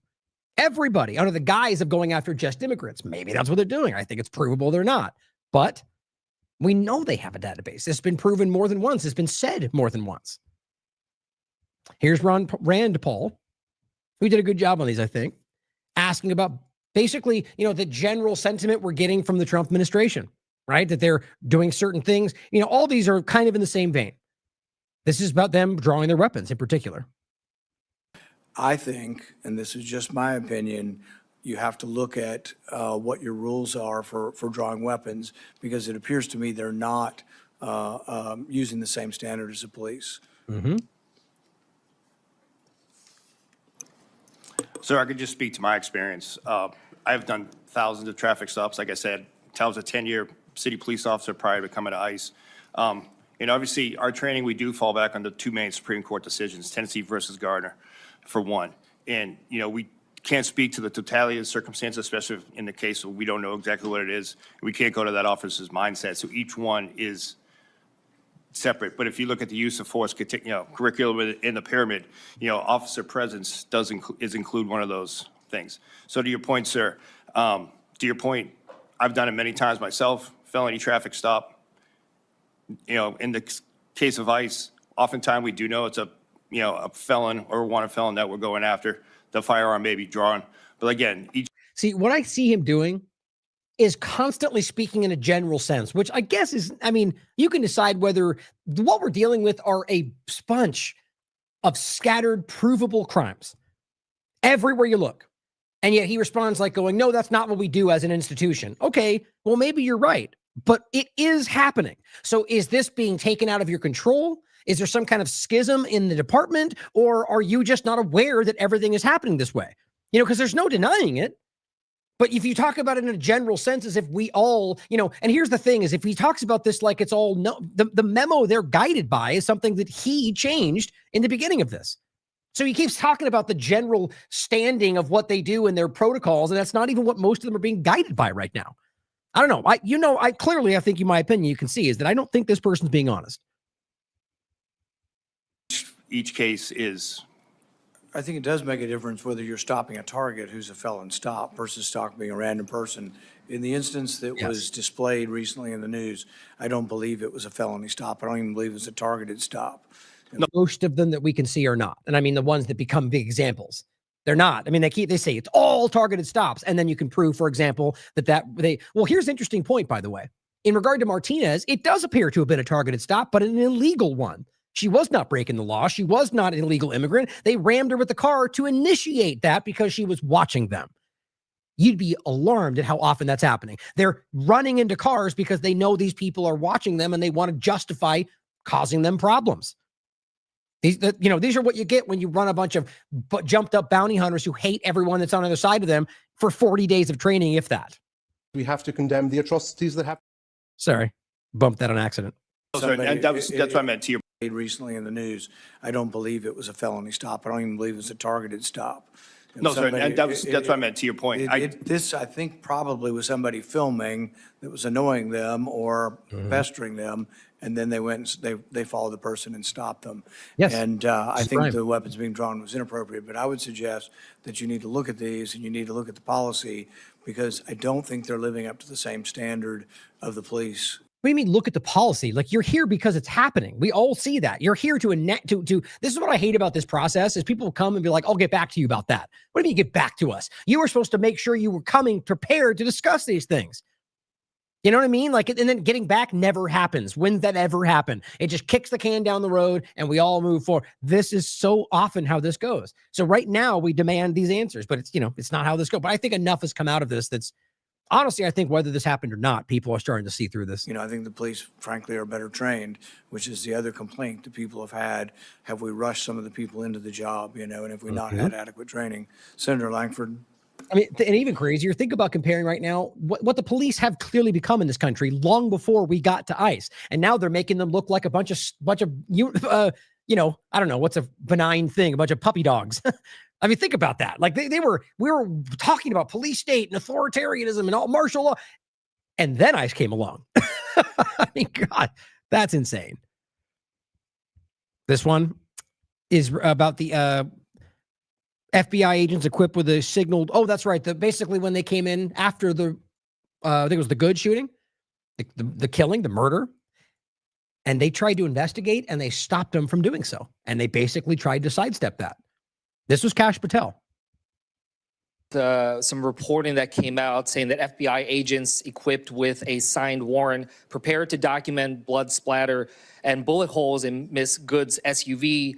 They received orders to stop. The orders came supposedly from senior officials, including Kash Patel. Do you think a sufficient enough investigation is happening into the killing of Renee Good right now? Why would that be the question? Sir, I can't speak to that because I'm not aware of those decisions. But what I can tell you, sir, and the commitment from ICE, especially from the Office of Professional Responsibility, is we did secure those firearms. What I can tell you from a general sense of just people I like, that's not an answer. You clearly have a glowing view of all of ICE as a collective. That's clear. But see, listen to what was, the right question right there? Stop. The orders came. The question would be, why is that legal? Right? Why, if they have a warrant to investigate, what right do they have to say you're not supposed to do? I mean, even we're getting into like the state versus the federal. Either way, guys, okay, fine. If you argue that that's his right, Cash is the head of the FBI, fine. Then why would he do that? Did they end up doing those things? As far as I can tell, they did not. And on top of that, nobody has investigated the actual shooting. And if you actually look into the details we reported right after this that came out already, that's what this is based on. The information showed you that they were clearly going, Trump, what are we doing here? Right? Not investigating, which is supposed to be independently investigating, well, whoever it is, right? Going, Trump, what do we do? Well, we don't want to look bad, so you don't investigate, go after their family, which is what they did. It's disgusting.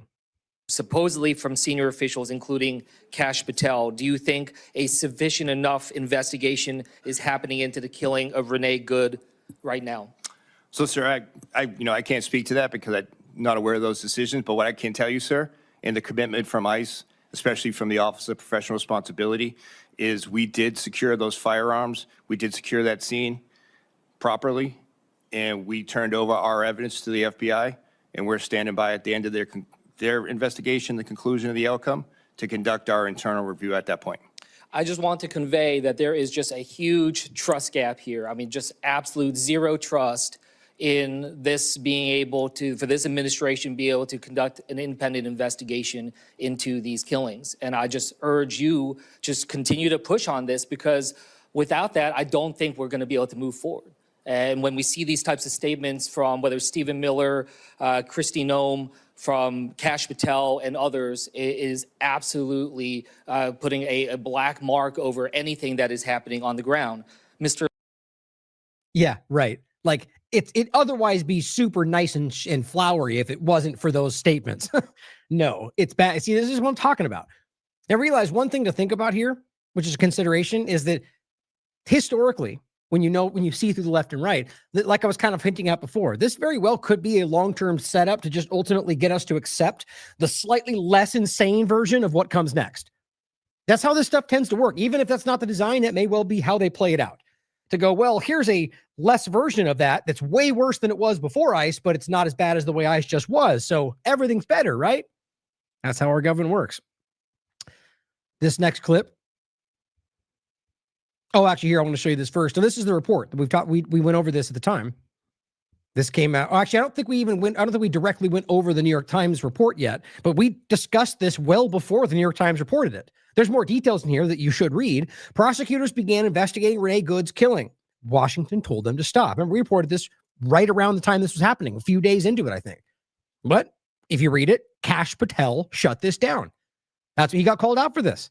They told them to stop investigating. They didn't want a civil investigation. And this is where you find out it was about what Trump ultimately wanted. Now, this one was about the meetings and which we'll have an example of that today, people showing up for their meetings and then finding out ICE is waiting for them, even though they're showing up for their legal meeting, the process that we tell them they're supposed to go through. And they show up for that legally appointed meeting and they arrest them because, well, you don't have a citizenship. Well, they're not, this is the point about, they're playing this limbo game. Technically, those people aren't here legally, not yet, but they're also not here illegally. They're in the process of this they've gotten, especially when they're the one I'm going to show you, they were showing up for their final meeting to get their citizenship or their green card or whatever it was, and they arrest them and deport them. And right there, there's many cases that are being pushed back. There was a guy that sent to Honduras. The court just demanded they bring back. It keeps happening. Talk about wasted resources. Good God, it's such a joke today. So this is an example of them. He doesn't answer really, but I think his answer, makes the point. Edlo, I wanted to bring you in on this. There was an incident that happened in San Diego. Spouses of military members and veterans were going to get interviewed for green card, and they were arrested upon arrival at their interviews. Tell us what happened. Was that USCIS agents that arrested them? No, Senator. Excuse me. No, Senator. Anyone who comes to a USCIS interview who has an outstanding want or warrant may find themselves subject to a facilitated arrest. Yeah, but this is the same game. What do you mean? We're talking about specific cases here. Fine. Anybody that might have a warrant in any circumstance could be arrested. Yes, we get to what you're doing. The point is that there are examples of people who are not in that position. There's examples we've seen, some of the most bombastic ones. Somebody who was arrested because of a parking ticket from 14 years ago, whatever the number was, who was going through the legal process. That's it. Deported.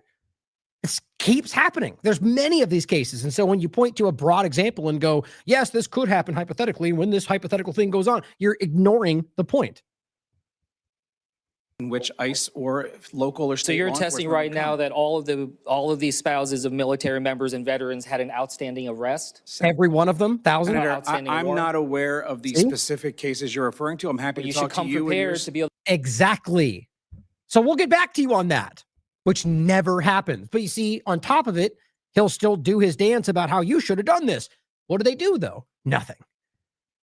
You know, it's a cycle where one side gets to play the one being the hero, the other side gets to play the villain, and then it flip-flops and it all keeps going. Meanwhile, nobody ever goes to jail. to talk through these. I'm It was happy very to high talk to profile. your staff But was it about that. USCIS veterans had an outstanding arrest? Senator, outstanding I'm warrant? not aware of the specific cases you're referring to. I'm happy But to you talk should to come you and prepared yours. to be able to talk through these. I'm It was happy very to high talk to profile. your staff But was it about that. USCIS or was that coordinated with ICE? Again, Senator, depending on who comes to our office and Have who you has ever a shared warrant. with ICE details of when and where interviews for green cards and other administrative processes for interviews and immigration take place? Have you ever shared that information with ICE? Senator, what concerns me is that in previous years, there was no communication between USCIS, ICE, and CBP. Just asking you a question. Have you there is better shared the coordination now than there location has and the been. timing of The location interviews? is at our offices, and if someone is subject to arrest or detention, we will communicate with ICE. And anyone who comes into a federal building, any federal building, should expect to be arrested if they have an outstanding warrant or warrant. You see what Jamie just played? He literally just demonstrated. So you're telling me thousands of those people who were all veterans, all had outstanding warrants, that were all collectively arrested? I mean, it's a provable example. This whole thing went like this, guys. It's just this nonstop game of deflection, but this is always how it goes. And that's why it's a exercise in futility, as we talk about. But ultimately, he's playing the game to say, well, anybody should, but that's not what happened there. He came deliberately to not talk about that, it seems. We'll get back to you on that.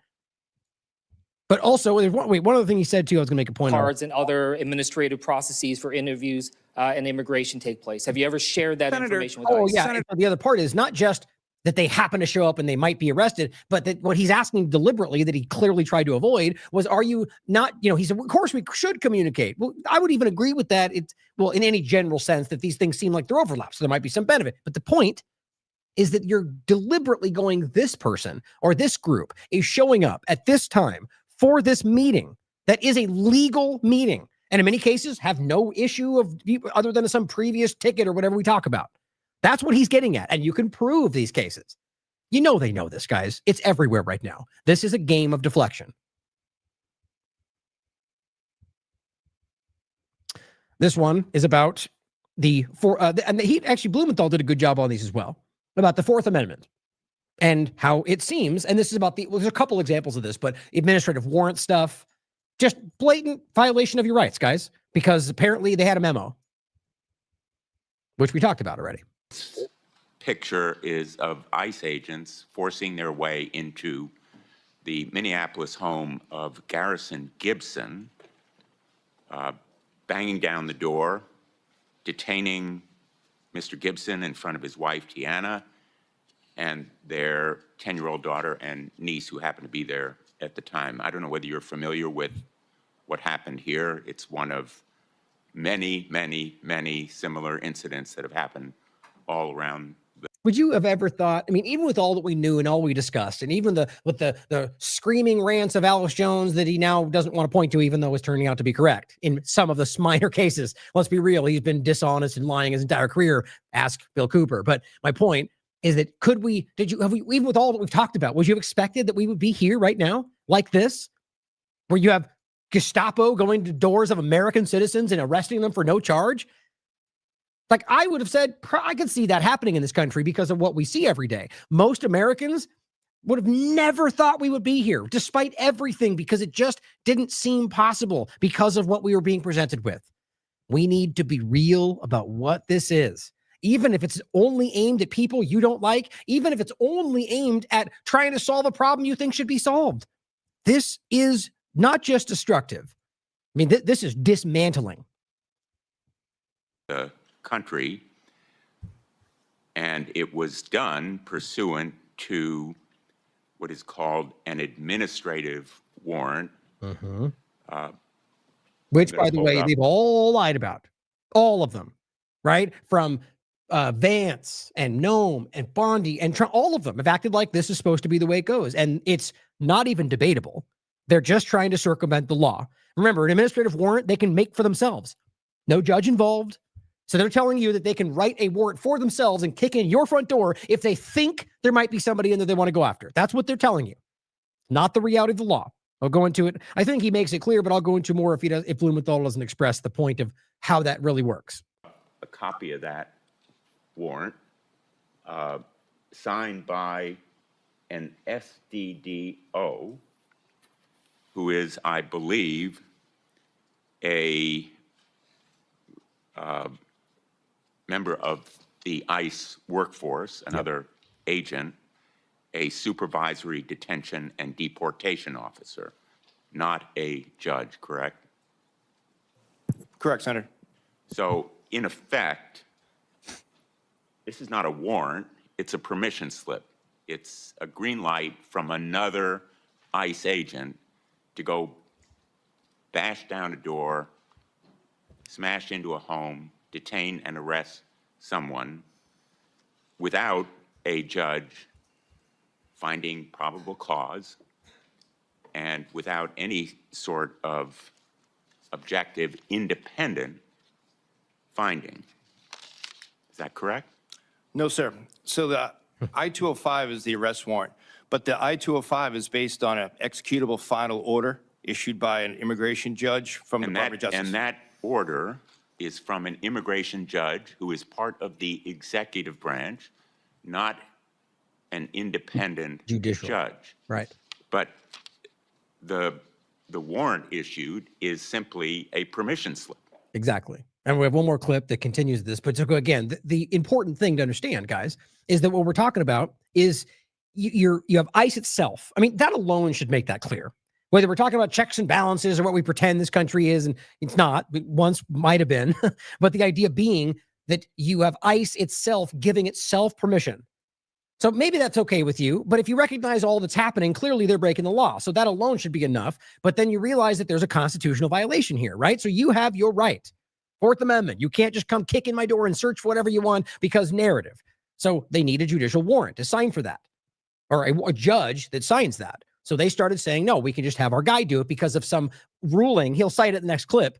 And again, it actually, what the actual case gets into is the reality that they can use. And I disagree with this, even to be honest, an administrative warrant to go after somebody who's got a signed, in the immigration discussion, was withholding removal, but also some other documents they point to, that they wouldn't have the right to go into that person's home because essentially they're hiding in their home or whatever. I mean, I would argue that would give you enough to get a judge to give you a warrant anyway. So this is just escape, a slippery slope, which is what we're seeing. But they then use the administrative warrant to go into that person's home to be able to arrest them. The way they're using it, as we can all see, deliberately so, is to say, well, we can use this administrative warrant for this person anywhere. We think they're in your home. Kick your door in. That keeps happening. Oh, sorry, they're not there. Or we go into your home because they're in there. Still not legal, even though you have that. That's not there. You have to have a judge-signed warrant to be able to go into American's home. It's just the reality. And so here's the next clip. And this is just, they're trying to change the reality. And if you can undermine these points, in effect, it makes the Constitution irrelevant, guys. Let's be very clear. You were a local police officer. Yes, sir. To bang down a door, barge into someone's home, if you're... That was weird. Is that screen freezing for you guys too? That was weird. You were a local police officer. Yes, sir. To bang down a door, barge into someone's home, if you're the FBI or a local police officer, you need a judicial warrant from a judicial officer, a judge, who is going to find or not probable cause, right, which has a specific meaning under the law. These ICE agents are banging down doors, doing the same thing without that kind of judicial warrant. What is so different about ICE that it regards itself as an exception to the Fourth Amendment? And the requirement for a judicial warrant is a Fourth Amendment requirement. So before he answers, there is no answer to that, right? Like, well, in regard to what they would make it legal, they're acting as if they are not bound by the Fourth Amendment. Now, whether you point to a Supreme Court ruling, whether you point to a memo or Donald Trump's executive order, it does not change the fact that it's a constitutional reality. Where you could talk about Mayberry versus Madison, and the reality the Supreme Court more than once has ruled that if it is repugnant to the Constitution, whether law or not, it is null and void. We are in a situation where our government is so broken and so lost and so manipulated that they're passing laws that are completely contrary to the Constitution. But if we were in a place where we could be honest, those would not be considered legal according to the Supreme Court. That's a reality. So what he's talking about is the fact that you're showing us that you don't think you're bound by the Fourth Amendment. So he's about to tell you why that is. There is no correct answer. That's not allowed. We don't, Senator. There is case law, U.S. versus First of all, he says we don't, and then goes on to explain why he is. Lucas, 2007, which is out of the 8th District of Minnesota, which authorizes the entry of a home to catch a fugitive based on an administrative warrant. I beg your pardon, sir. It does not abrogate the Fourth Amendment. And look, even if it did, it would be invalid. Because that's the reality. This is what we have to understand about the Constitution. If we believe as a collective society that this is what we still regard as our foundational document, shall not be infringed. The reality that it is not debatable, it's not some asterisk in certain circumstances, whether national security or anything, fire in a theater, it doesn't change these things if we're being honest about it. And it's not about only Americans because the government gave them to you. It is about a group of people that decided that we acknowledge this is what human beings have a right to, and that we'll simply outline this for the world to see, but we can only enforce it within these boundaries, in hopes that the rest of the world would follow suit. You don't just get to go, we made this rule or wrote this paper, and therefore it's super. Now, if we all decide that we don't care about the Constitution anymore, well, it's a different conversation. I would argue as an individual, state, country, or not, that I believe in those fundamental rights, whether or not you've written them down. But the reality is, as a collective, we can decide to enforce that or not. This is just where we are. This is a slow incremental change, even really rapidly happening now, but it's been slow over a long period of time building to this point. It does not say that ICE agents or CPP agents can simply bash down doors and barge into people's homes, terrorize their children, detain and arrest people without a judicial warrant. And there is nothing different about what ICE does as compared to the FBI or local police that would justify it. The policy... You end up hearing Rand Paul. I don't think you realize his microphone was on, just in case you wonder what that is. Rand Paul speaking with an aide or something. It just kind of carries over the microphone for a second. That they're acting under, in fact, is the result of a memo that you issued in May. You're familiar with it. Yes, sir. So that's important, because what he just did was cite a case which literally does not make the argument in regard to the fact that they can just ignore the Fourth. What it does is talk about what I said. It talks about the idea that if you're going after a specific circumstance or a specific case, that if it's that person's home, then yes, then you have, I still argue that's not constitutional, but that's not the case that you can kick in anybody's door because you have an administrative warrant that you made for the person you're trying to go after under the assumption they might be in that home, right? But what he's highlighting is the memo that we've already told you about, we've already discussed. It was written by Lyons that is now being used as sort of like the circumventing all saying memo. Like they right now have ICE documentation that contradicts almost everything in that memo that is currently still there in their files or in their training materials. But yet they're pointing to this one memo because this is what's happening. You have one group that's going, screw everything else, we're going this direction. That's not what Americans want, guys. That regardless of the claim of a mandate, that's not, because they're arguing from a point of constitutional value, of law, that's not what they're doing. So he's pointing to this memo. Or local police that would justify it. The policy that they're acting under, in fact, is the result of a memo that you issued in May. You're familiar with it. Yes, sir. Has your signature. Yes, sir. May. Same timing as the Gabbard thing starting. Don't think there's relevance there, but worth pointing out. Says, in effect, they don't need judicial warrants. They can act on the basis of the 205 That's what they wrote down. So they're misleading them. So these people think that they're acting within the law. That's why you keep hearing them cite that. Warrant that you've just described, which is administrative. It's not judicial. So let's talk more about Why did you keep this memo secret? I didn't keep that memo secret, sir. It was blasted out. We learned about it when They sent it to their people. This is what he's saying. They blasted it out to their people. Yeah, but it was kept secret from Americans. Yeah, maybe you sent it to everybody in ICE or everybody associated with that, but you're all in the same grouping that's all keeping you're all, I mean, as a team, it seems you're all standing against the collective American will. The point, regardless of that, is that this was not sent to Americans, congressional people in Congress until it was leaked. So you see what I'm saying? Like he's being deceptive with these answers. judicial. So let's talk more about Why did you keep this memo secret? I didn't keep that memo secret, sir. It was blasted out. We learned about it when 2 whistleblowers came to us and said that you were using it as a basis for the policy. It was never announced publicly. It was never released to the press or the American people. Why did you keep it secret? Sir, I didn't keep it secret. If sending an email to a workforce of 30,000 people is keeping something secret, it's a bad secret. It never. I mean, what a ridiculous argument. So your argument is that because the rest of ICE that's told not to talk about this and not to blast it didn't do so, therefore you didn't keep a secret? I mean, that's the same thing as Trump giving information to his executive team and then acting like that's enough, that we told everybody, didn't we? No, you didn't tell the American people, which is obviously what we're talking about. If you can't see by now that these person at some level they're choosing to mislead you, then I don't think you want to pay attention to this. Never reached those people. Yes, sir, it did. Well, the email did, sir. Yes, sir. See, so what he just did right there, Blumenthal clearly was saying these people, meaning American people, Congress. He was talking about the emails and to his staff. He said it clearly didn't reach these people. Lyons responded, yes, it did, in regard to the email and his staff. They're just misleading everybody. Who knows? Maybe that little dance was coordinated. I don't know. Bottom line, no accountability. Rand Paul discussing Preddy. And the woman they shoved to the ground and their policies and, you know, their de-escalation tactics, which cause violence. You stated on Tuesday, quote, no U.S.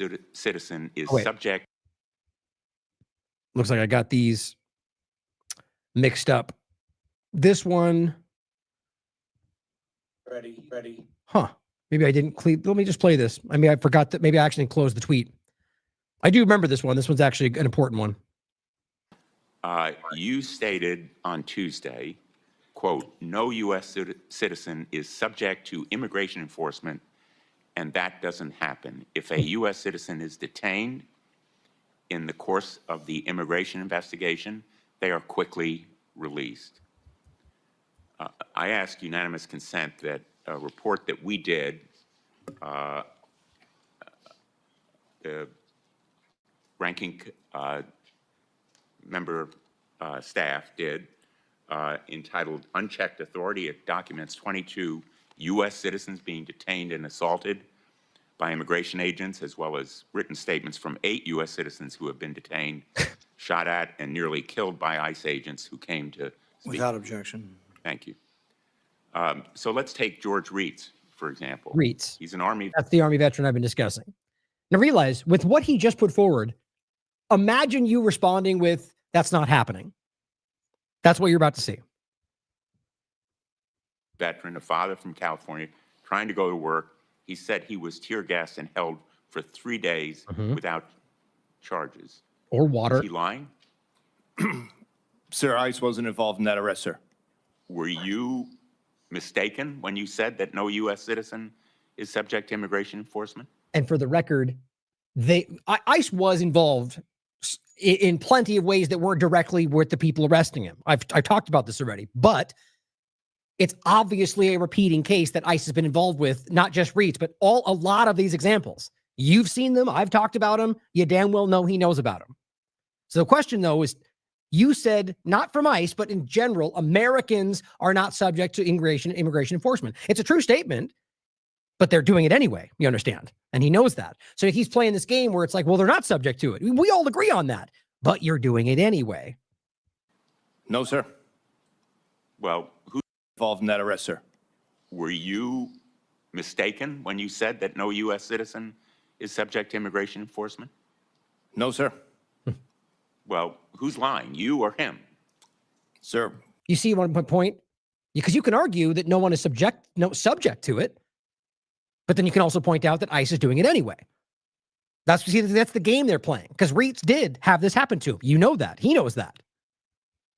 I'm speaking for the men and women of ICE in my operation. I didn't arrest that individual, sir. But the facts contradict what you said. Will you admit that you don't know, for example, about Alaya Rahman, a disabled woman from Minneapolis? Many of them. She came to this hearing. She testified before our spotlight. And this was ICE. So too was Reitz in the real big picture, but this was directly. Forum. Violently dragged from her car. Also remember that what all the Democrats, or excuse me, what all the Republicans, the team sport players said, and what Noam and Bondi, they terrorist, violent, radical Democrat. That's what they did. And they were lying. Detained without medical attention until she passed out. She lying, or are you lying? No, sir, she's not lying. Well, then you were mistaken when you said no U.S. citizen has been detained. Right. And she realized that maybe he thought, oh, well, they won't bring up the ICE example. Right? Well, here's one. No, she's not lying. I'm aware of that case. No, sir, I said no U.S. citizens subject to immigration law and deportation or removal. ICE does Well, that's detain. a circular argument. She wasn't subject to immigration law because she's a U.S. citizen, but she was detained, and that contradicts directly as does. And they've also deported Americans, to children. But the point at the end of the day is that it is happening, and Trump has threatened it many times.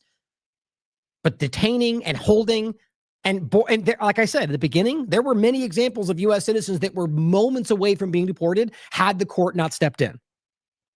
It's all there. Does your statement apply to Miramar Martinez, who was almost killed, shot 7 times by CPP agents? You could argue being shot is a little bit more extreme than being arrested or detained, right?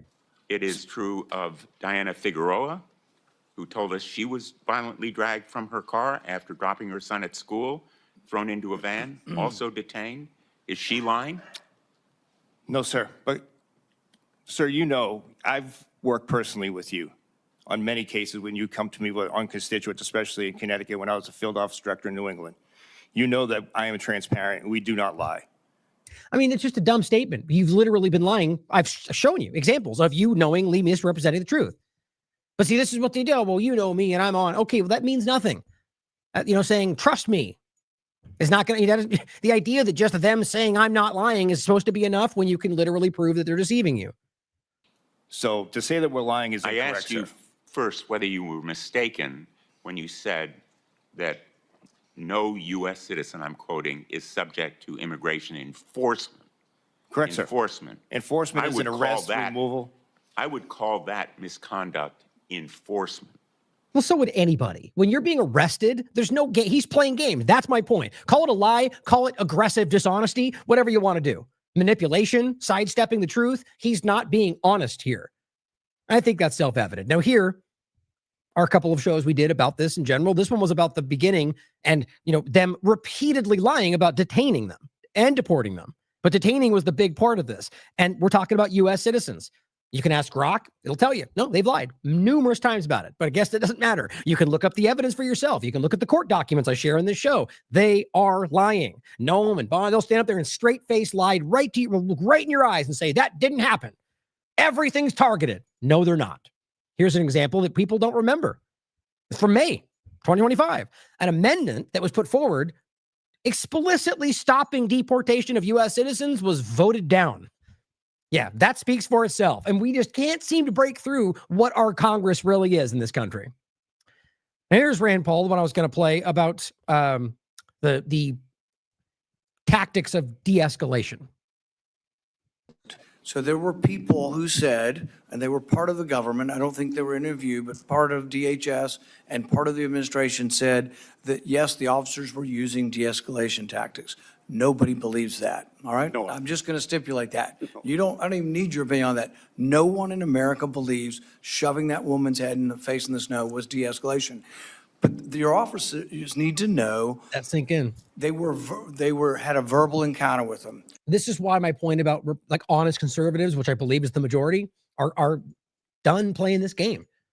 Everybody can see that. Now you can lie if you want.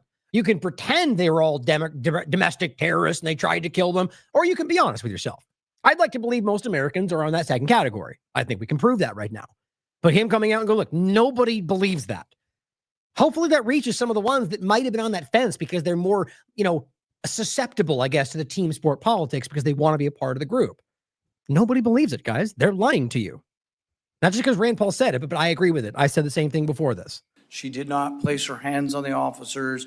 She wasn't trying to get their weapon. It's not great. I mean, I don't like to see these encounters either. But is it appropriate for the officers to respond to a verbal barrage of words or whatever? Is it proper to physically throw a woman down or to throw anyone down? If the only action is verbal, no. Okay, that's what I want to hear. Right. Correct, sir. Same answer. All right. Right. There you go, guys. Cut and dry. How much you want to bet these people get somehow reprimanded by Trump or somebody like that? Because this makes them look like they are dishonest, deceptive, lying to you. They just made it clear. So what you just saw in that video that they stood up and collectively defended, they all just admitted was completely illegitimate. There's really no one misunderstanding this, guys. It's very simple. So maybe you can argue that it's only the inner circle of the executive branch that are ruining it. Maybe. But acknowledge that all of them are basically colluding to deceive you. And I'm not talking about you conservatives, Republicans. The very people, they're lying to you about the way this is going down. Now, this is an interesting one. I'm not familiar with Kyle Clark. Looks like it's Channel 9 News, but he goes over a case that we've already discussed. And what Clearing the Frog points out, which I agree with, he says, I wasn't able to follow the hearing. We were just showing you some clips from it. But have any members of Congress grilled DHS and ICE about their surveillance state software that is confidently giving them bad intelligence and resulting in the situations across the country? Think about it. I maybe it was, but I didn't see it. I didn't watch the whole thing.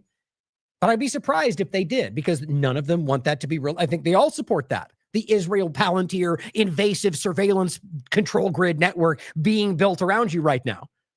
So think about that. Because that matters, right? That's all illegal. You're spying on Americans illegally, but weird, none of them seem to care about that. But this is a report. Acting ICE Director Todd Lyons told Congress today that local law enforcement in Colorado leaked word of a raid, allowing gang members to clear out the apartments. So it's kind of the reverse story about we're saying, did you tell them about the meetings and the green card meetings? So he comes in and claims, and this is interesting, goes back to Aurora and the apartment building. That's all. Remember why that's one of the original places this conversation started. Tren de Aragua and all the terror. Okay, well, guess what? They lied about most of that. There's clear examples of gang activity, but I proved it to you at the time, and you could look back and study for yourself. The buildings were dilapidated. They were already basically going to be. There's a whole story about what was going on there. And yes, there was tons of criminal activity, but the reality was they were already being kicked out. People were already being told to leave. And the claim about the Tren de Aragua hotbed turned out to itself be a lie based on the numbers themselves. But remember this, because they lied about this entire thing, and they used it to do whatever you think they did here, basically in one part just to scare Americans into place. The head of President Trump's deportation force is making quite the accusation that one of their operations in Colorado failed because local law enforcement tipped off their targets. Acting ICE Director Todd Lyons made that claim at a congressional hearing today. Which wouldn't surprise me for a couple reasons. One being that if you believe they're breaking the law, then pull yourself out of the situation. If you're a Republican, right? Let's just say you're let's say in Trump's administration, and let's try a way to make it easy, like apolitical. The bottom line is that if you're in a position of power in government, and you recognize that you're in the state, and you recognize somebody higher up is shockingly violating the law. Now, don't put yourself in this position because you're going to take a side. Just think about a Democrat, okay? An evil Democrat in Biden's administration, breaking the law in spectacular ways, but they give you a direction and you choose to go, well, I'm going to ignore that because I believe they're breaking the law. What would you do? Would you side with the person calling out the crime? See, it matters when you frame it in a way that it becomes the partisan game. If you cannot acknowledge that ICE in spectacular ways are breaking the law every day, then you're not an honest person. That doesn't mean all of them are dishonest or the agenda necessarily is a bad thing. They are lying to you, though, and we can see that. So the bigger picture Force is making quite the local law director Todd Lyons made that claim about the local enforcement basically revealing to the local people this was about to happen. I think that's a valid point to consider. If you believe they're breaking the law, then why? It's sort of like a whistleblower divulging government things. If they're proving they broke the law, that's not supposed to be a crime, right? I mean, this really does matter. But it turns out at the core, it wasn't even real in the first place. That the allegation turned out to be more so these people were already leaving. But I want to point out that even if they did tell them ahead of time, it doesn't seem to be as to the level they're trying to make it, because we know what they're doing is against the law. I mean, they're not presenting warrants. They're identifying themselves in most of the cases that I can see. At a congressional hearing today as Democrats push back on aggressive ICE tactics in the streets of America's cities. The Trump administration has been threatening to punish cities and states that won't help them enforce immigration law.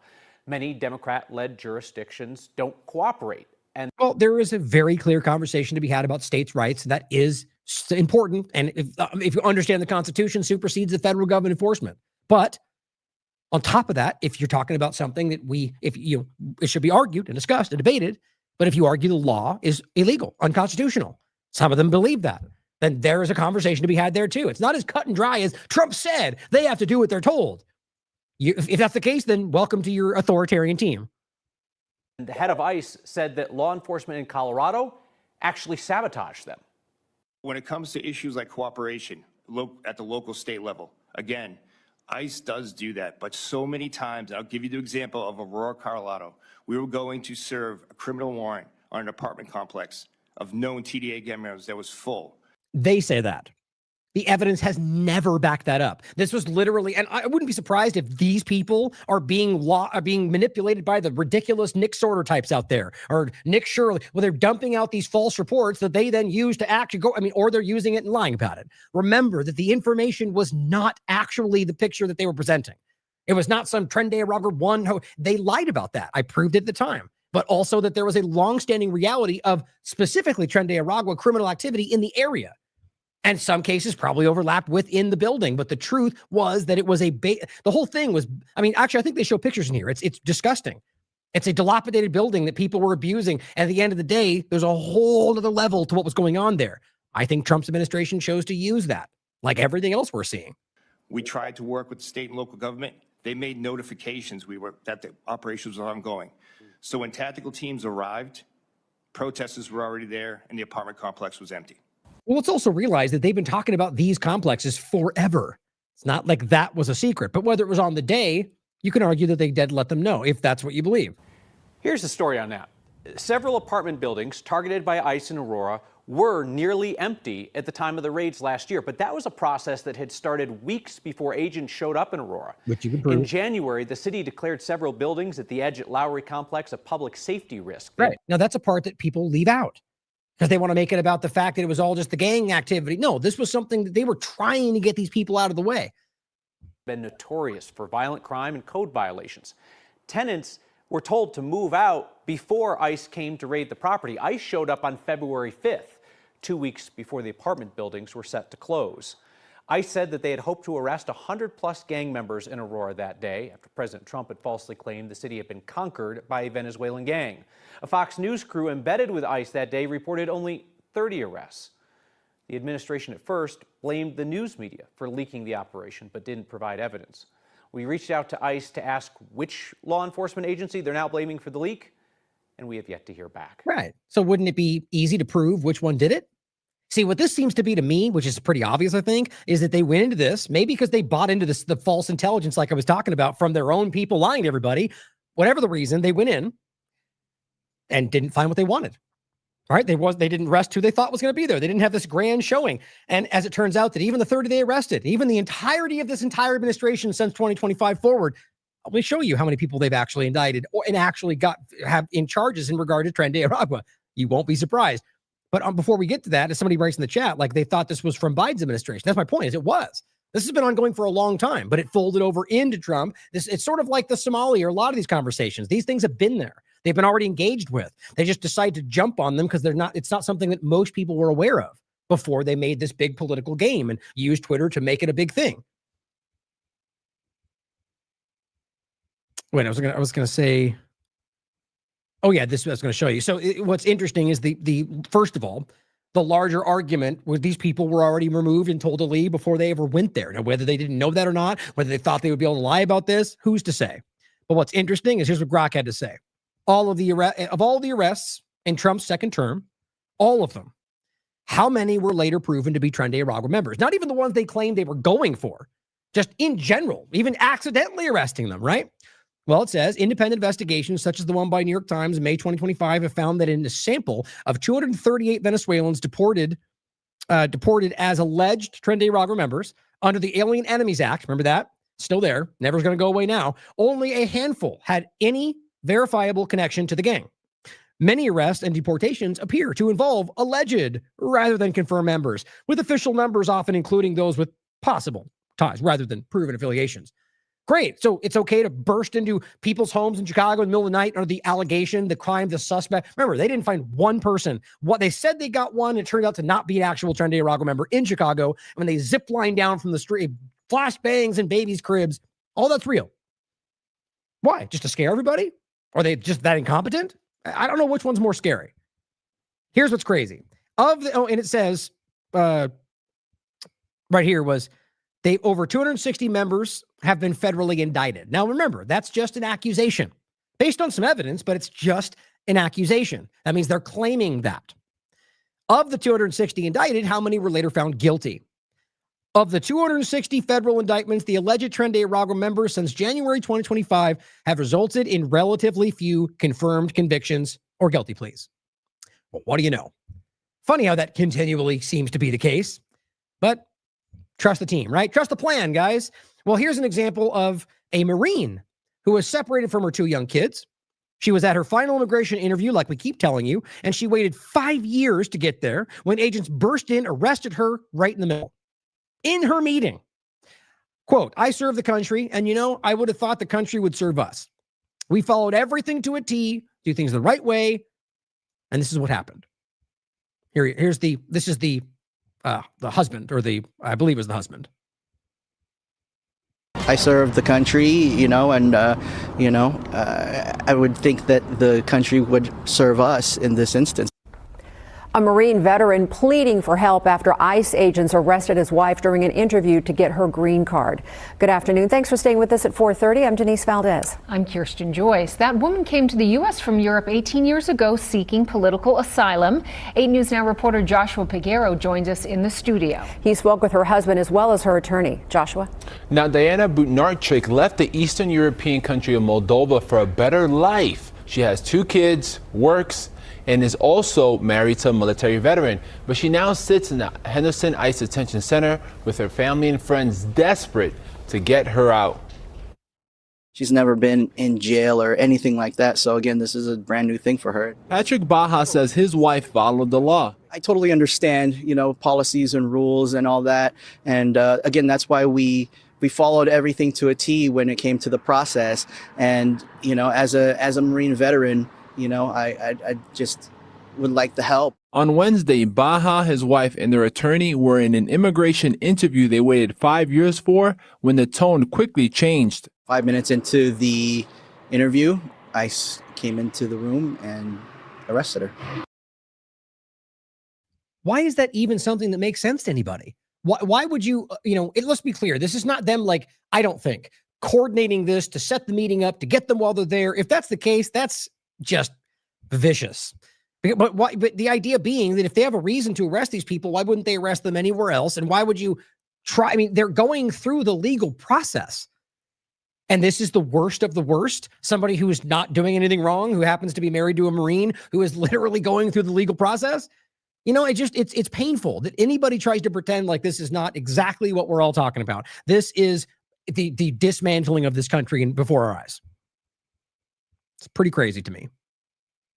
As Crystal Ball points out, our tax dollars are going to imprison his wife, the wife of a Marine, and separate her from her children.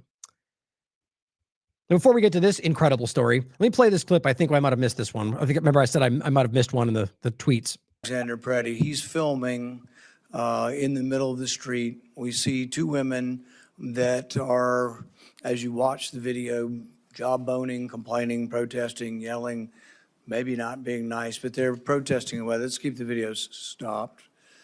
And so my question to Mr. Scott first is yelling at ICE officers or Border Patrol, is that a form of domestic assault on the officers? No, sir. Mr. Lyons? No, sir, it's not. And is filming of ICE or Border Patrol either an assault or a crime in any way, Mr. Scott? No, sir. Mr. Lyons? No, sir. Let's roll. Go ahead. And this, gentlemen, is why Trump hates Rand Paul and Thomas Massie. Because that just made them look ridiculous, right? The two people, the authorities on this point that Trump and Noam specifically have argued they're all terrorists, and that they literally are pointing to them, screaming at them. And Noam even said that that's an act, like that's where he gets that phrase from, claiming that screaming at them is violent. You got Republicans out there saying that now. The very ones who were 30 seconds ago telling you about all the constitutional rights the Democrats were violating. It's wild, guys. And it's obviously the right point. They are allowed to film. They are allowed to yell and call them names and do whatever they want. Nazi, fascist, whatever. You can call them what you want because that's free speech. And the game they play is that they point to, I mean, realistically, they just simply go, they're all violent. Therefore, what that person does is leading to it. That is the same game they've been playing everywhere else on the other side. That words are violence. Bondi told you that. Even using Charlie Kirk, because that's how ridiculous they are. Even though Kirk said literally the opposite. So this story is just the icing, just the cherry on top. I mean, it's just like a bad analogy because that's a positive thing. It's just incredible to me. See, a Border Patrol officer faces federal charges over allegations that he harbored an unauthorized immigrant who was also his girlfriend and also his niece. Not a joke. This is from yesterday. U.S. Customs and Border Protection officer is facing federal criminal charges over the allegation that he harbored an immigrant who officials say is in the country illegally and is also his girlfriend and niece. Wilkerson allegedly provided her, quote, financial support, including housing, credit cards, assistance with financial obligations, and access to vehicle, the Justice Department said. The criminal complaint states they traveled together through Border Patrol checkpoints near the Texas border. He literally smuggled her into the country. If this is correct, and it appears to be based on the reporting that I can see. And what's crazy to me, so we're talking about a person involved with this process, not every single one of them, but by and large, who are treating people in a fraction of this kind of action, like the most alarming terrorist on the planet with full violence. And here they are doing it themselves. I mean, look, I can show you examples of the ICE agents stealing from people, getting caught with their vehicles after they're deported. I mean, there's no accountability in this. And that's why this is happening, because you're demonstrating whether it's might makes right or only they're bad and we can do what we want because we're aiming at the Democrat, whatever it is. And this is what starts to happen. That's insane and disgusting. On top of that, ICE, as you already saw, this is Wired, expanding across the U.S. at breakneck speed with what we're talking about. This is not only not slowing down, even though they kind of floated that for a minute, it is blowing up across this country.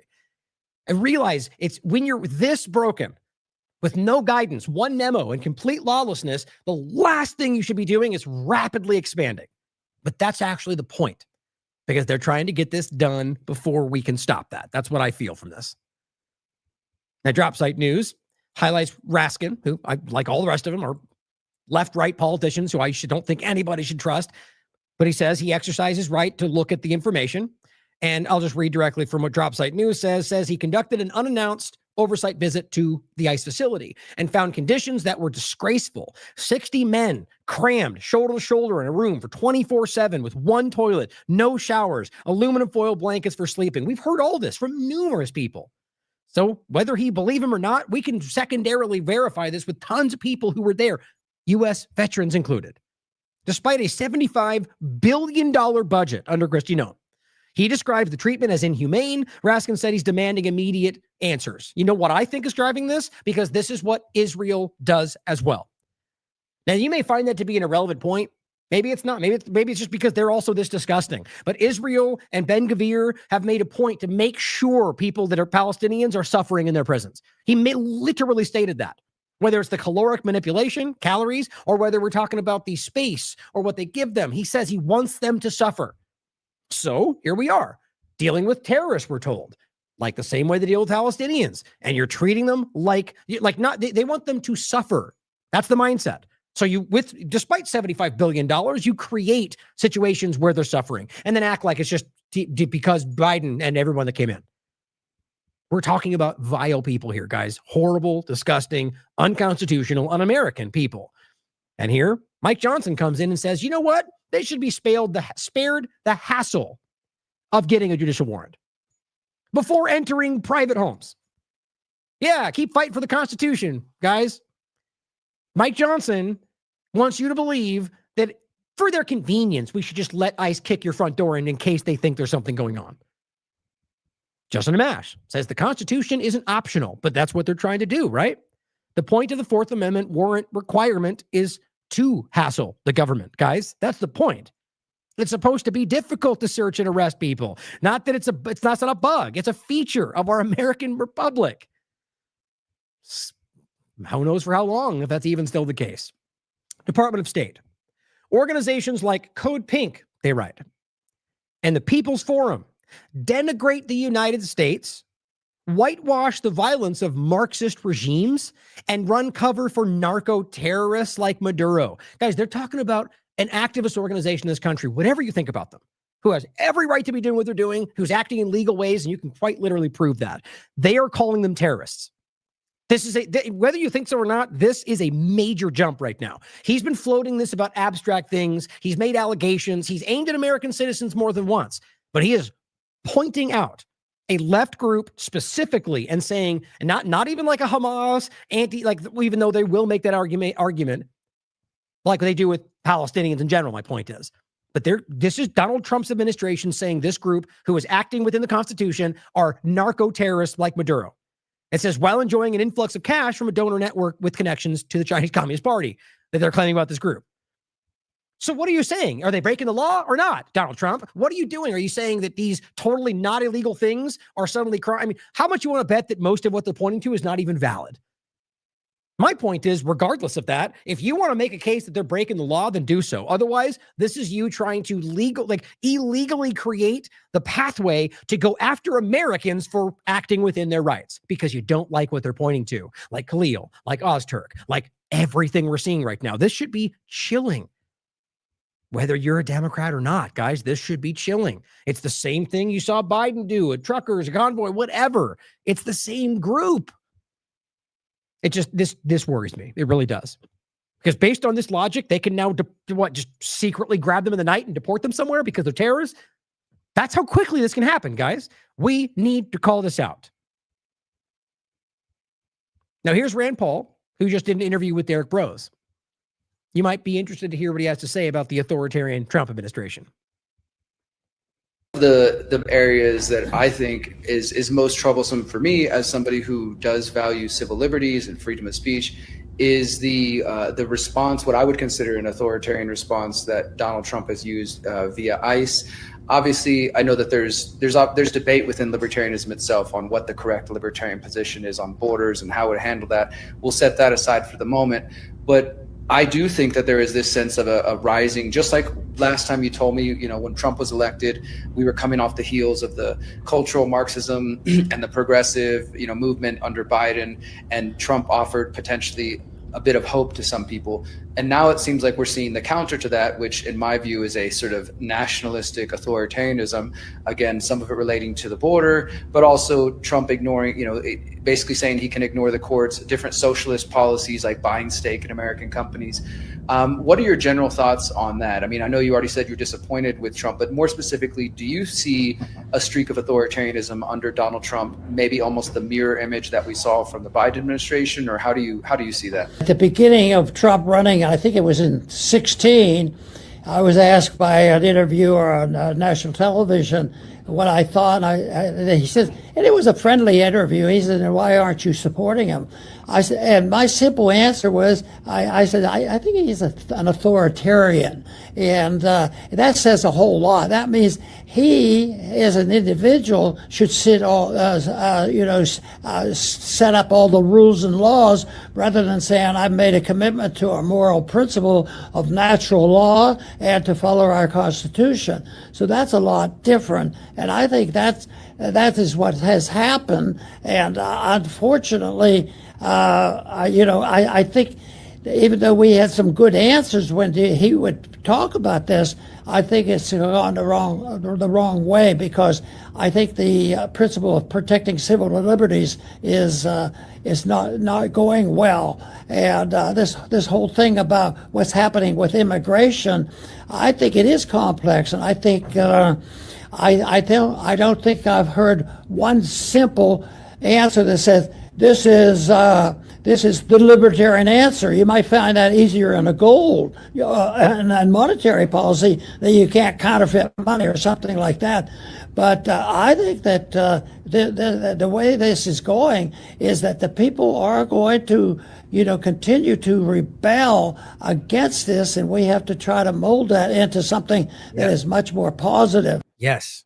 See, telling you, Ron Paul has been one of the most consistent people politically, principles. I mean, it's just crazy. And he's simply calling it out. And there's a reason the system doesn't really want you to recognize what he's doing, because the same reason with that, it's a long-term consistency, and that challenges everything in front of you in the partisan game, right? That's not supposed to be possible. And he's simply highlighting the reality and where we are, right? And the idea that he's seeing the same thing of people rebelling against this left and right. And it's our job to try, all of us, every one of us, to try to mold this into something that is actually positive change, because that's what's happening right now. It's happened many times over the years where there is some momentary momentum and then they grab it. They QAnon on it. They Russiagate it, right? They do whatever they fold you back into the system. It's what they need. I've never seen it like it is today. Maybe that's just because I didn't live through past examples, right? But it's happening, guys. Now, I'm pretty much going to leave it there for today. My plan again is to have a show tomorrow, but again, it's based on a couple of factors. Since my like I've said recently, I don't know if I announced it in one of the last shows, but I'm planning to try to do sort of a 4 or 5 day stretch, and then within that, maybe one of the days, maybe not, to add to it, like interviews. And then I have AM Wake Up on Tuesdays, and that might count as one of them, but then have like a couple days in a row off. So you guys can count on that continuous reporting. And then I can have it, the days to try to like break away and not get over invested in certain things. I think it's important for propaganda.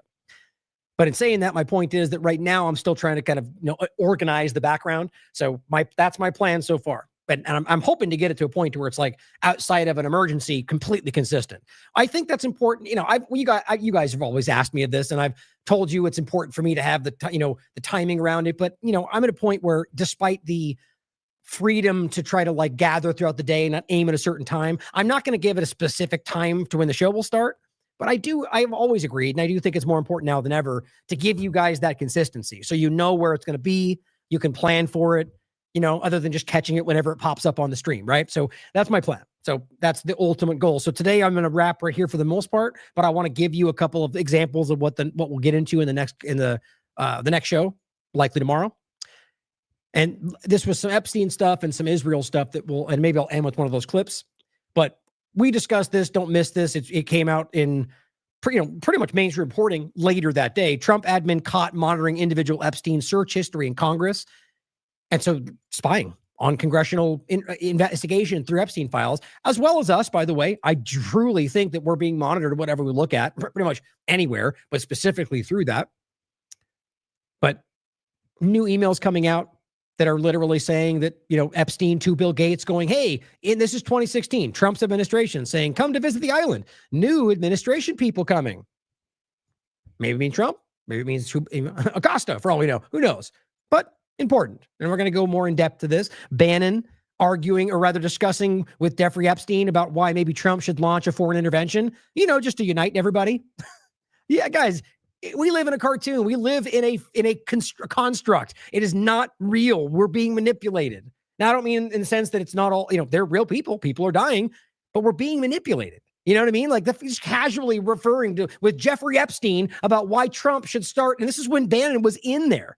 Start a foreign intervention to, bring up morale. That's not even new to their administration. That's a long-term government thing. Ask Netanyahu. But more emails we'll get to that I think are important. Allegations about bodies being buried that point to the emails that we already showed you. In fact, literally important ones about these email links to videos that we can't check, but they claim that they have all the evidence to all the terrible things.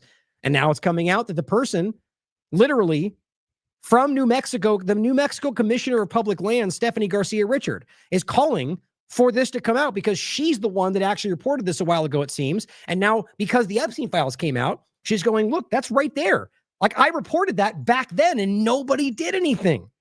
That's what she's saying. Is, to my knowledge, no investigation has taken place thus far. And remember, the email is talking about this guy saying, look, this is serious. They're killing people. They're burying their dead bodies. These two women were basically killed during rough fetish sex and then buried at Zorro Ranch. Here's the videos. So my point is, this is something that she was aware of, called it out, exposed this, and they never investigated. And that goes for Kash Patel and this administration too, guys. We'll go into this in depth. Lauren Boebert calling out the torture in the files that they're claiming aren't there.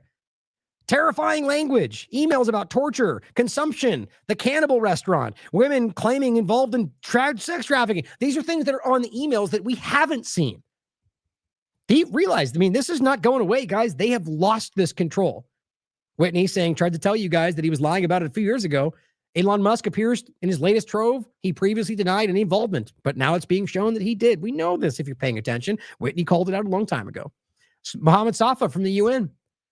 Yesterday, Elon Musk, this was on the 12th, so at the 11th, he says, Elon Musk joined my call for a global revolution over the Epstein files. But then he responded to Elon Musk, because he's always been censored by him, and says, well, you'll be included in my upcoming report to the Human Rights Council on Epstein files and complicity in Gaza through Starlink. And then, because Elon's totally all about free speech, he flagged his account, and all of his posts have been directly null and void. Can you please do whatever you can to let him see? So the point is, Elon Musk censored him because he said, I think Elon Musk is on this desperate effort to make it look like he's leading the charge to expose this. And the moment the guy goes, well, you're included, he blocks him or whatever, suppresses his account. That's what this is like on a free speech platform that's run by people who don't care about free speech. Norway actually has charged a prime minister with gross corruption. Former prime minister. For the Epstein files released in the United States. In the United States, however, there seems to be nothing happening.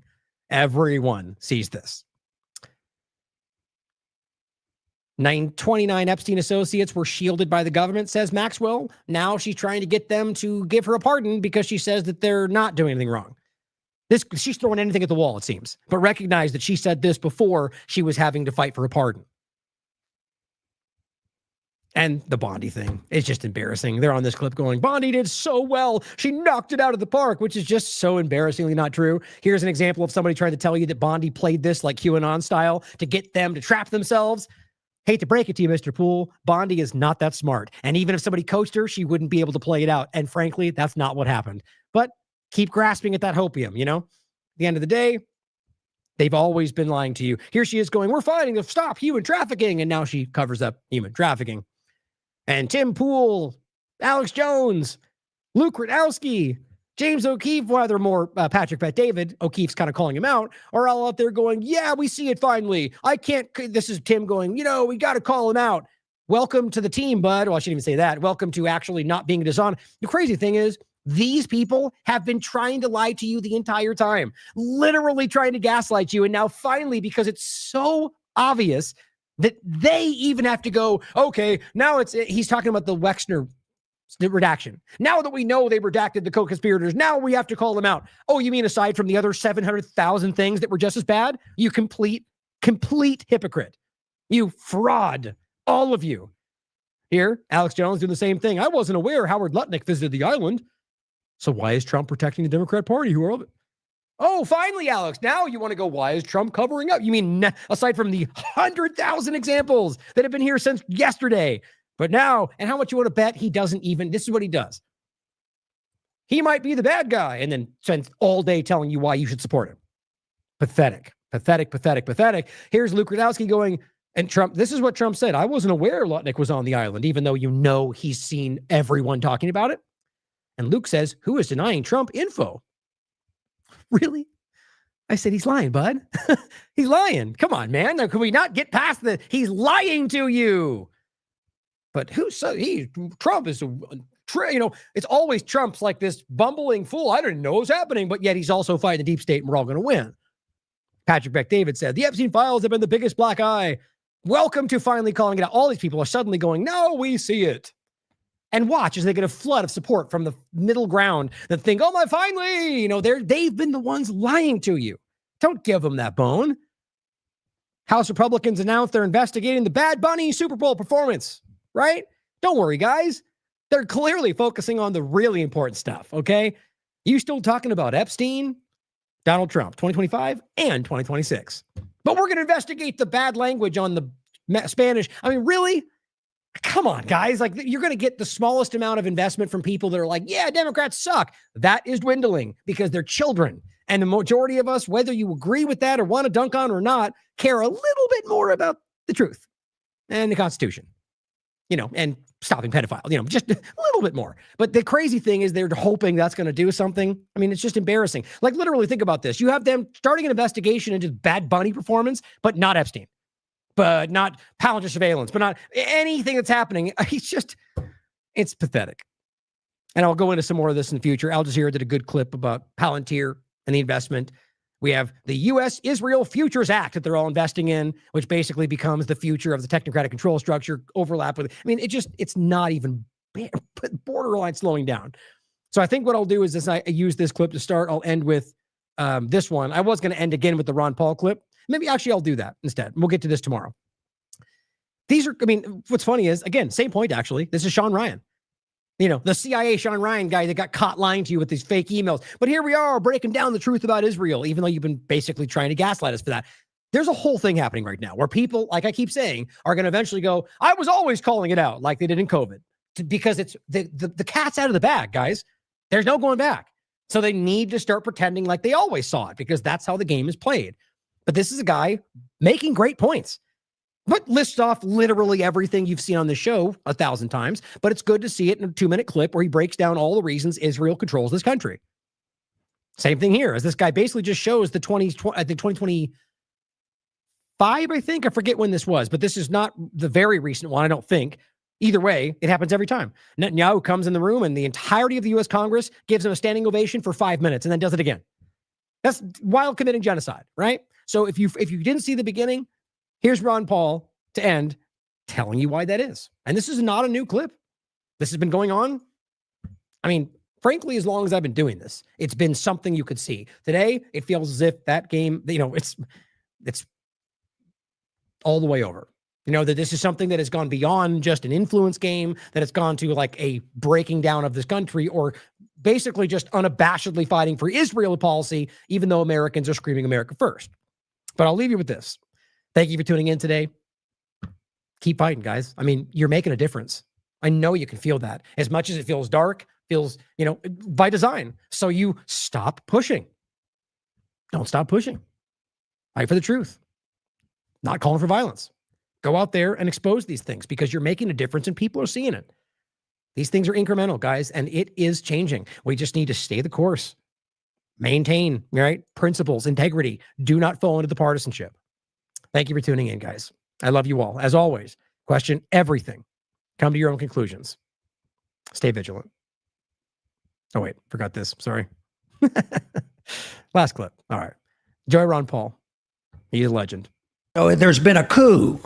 We don't have any resemblance to a government that believes in a republic. We don't have honest money. We don't have integrity. We don't even have people in Washington that even pretends, that you're supposed to tell the truth. But I do believe there has been a coup and it's been taken over. And if I want to just put the date in my mind, and anybody could pick probably any date in the last 100 years. But I have picked November 22nd, 1963. What happened on that day? That was the day Kennedy was murdered by our government. Wow. By the CIA.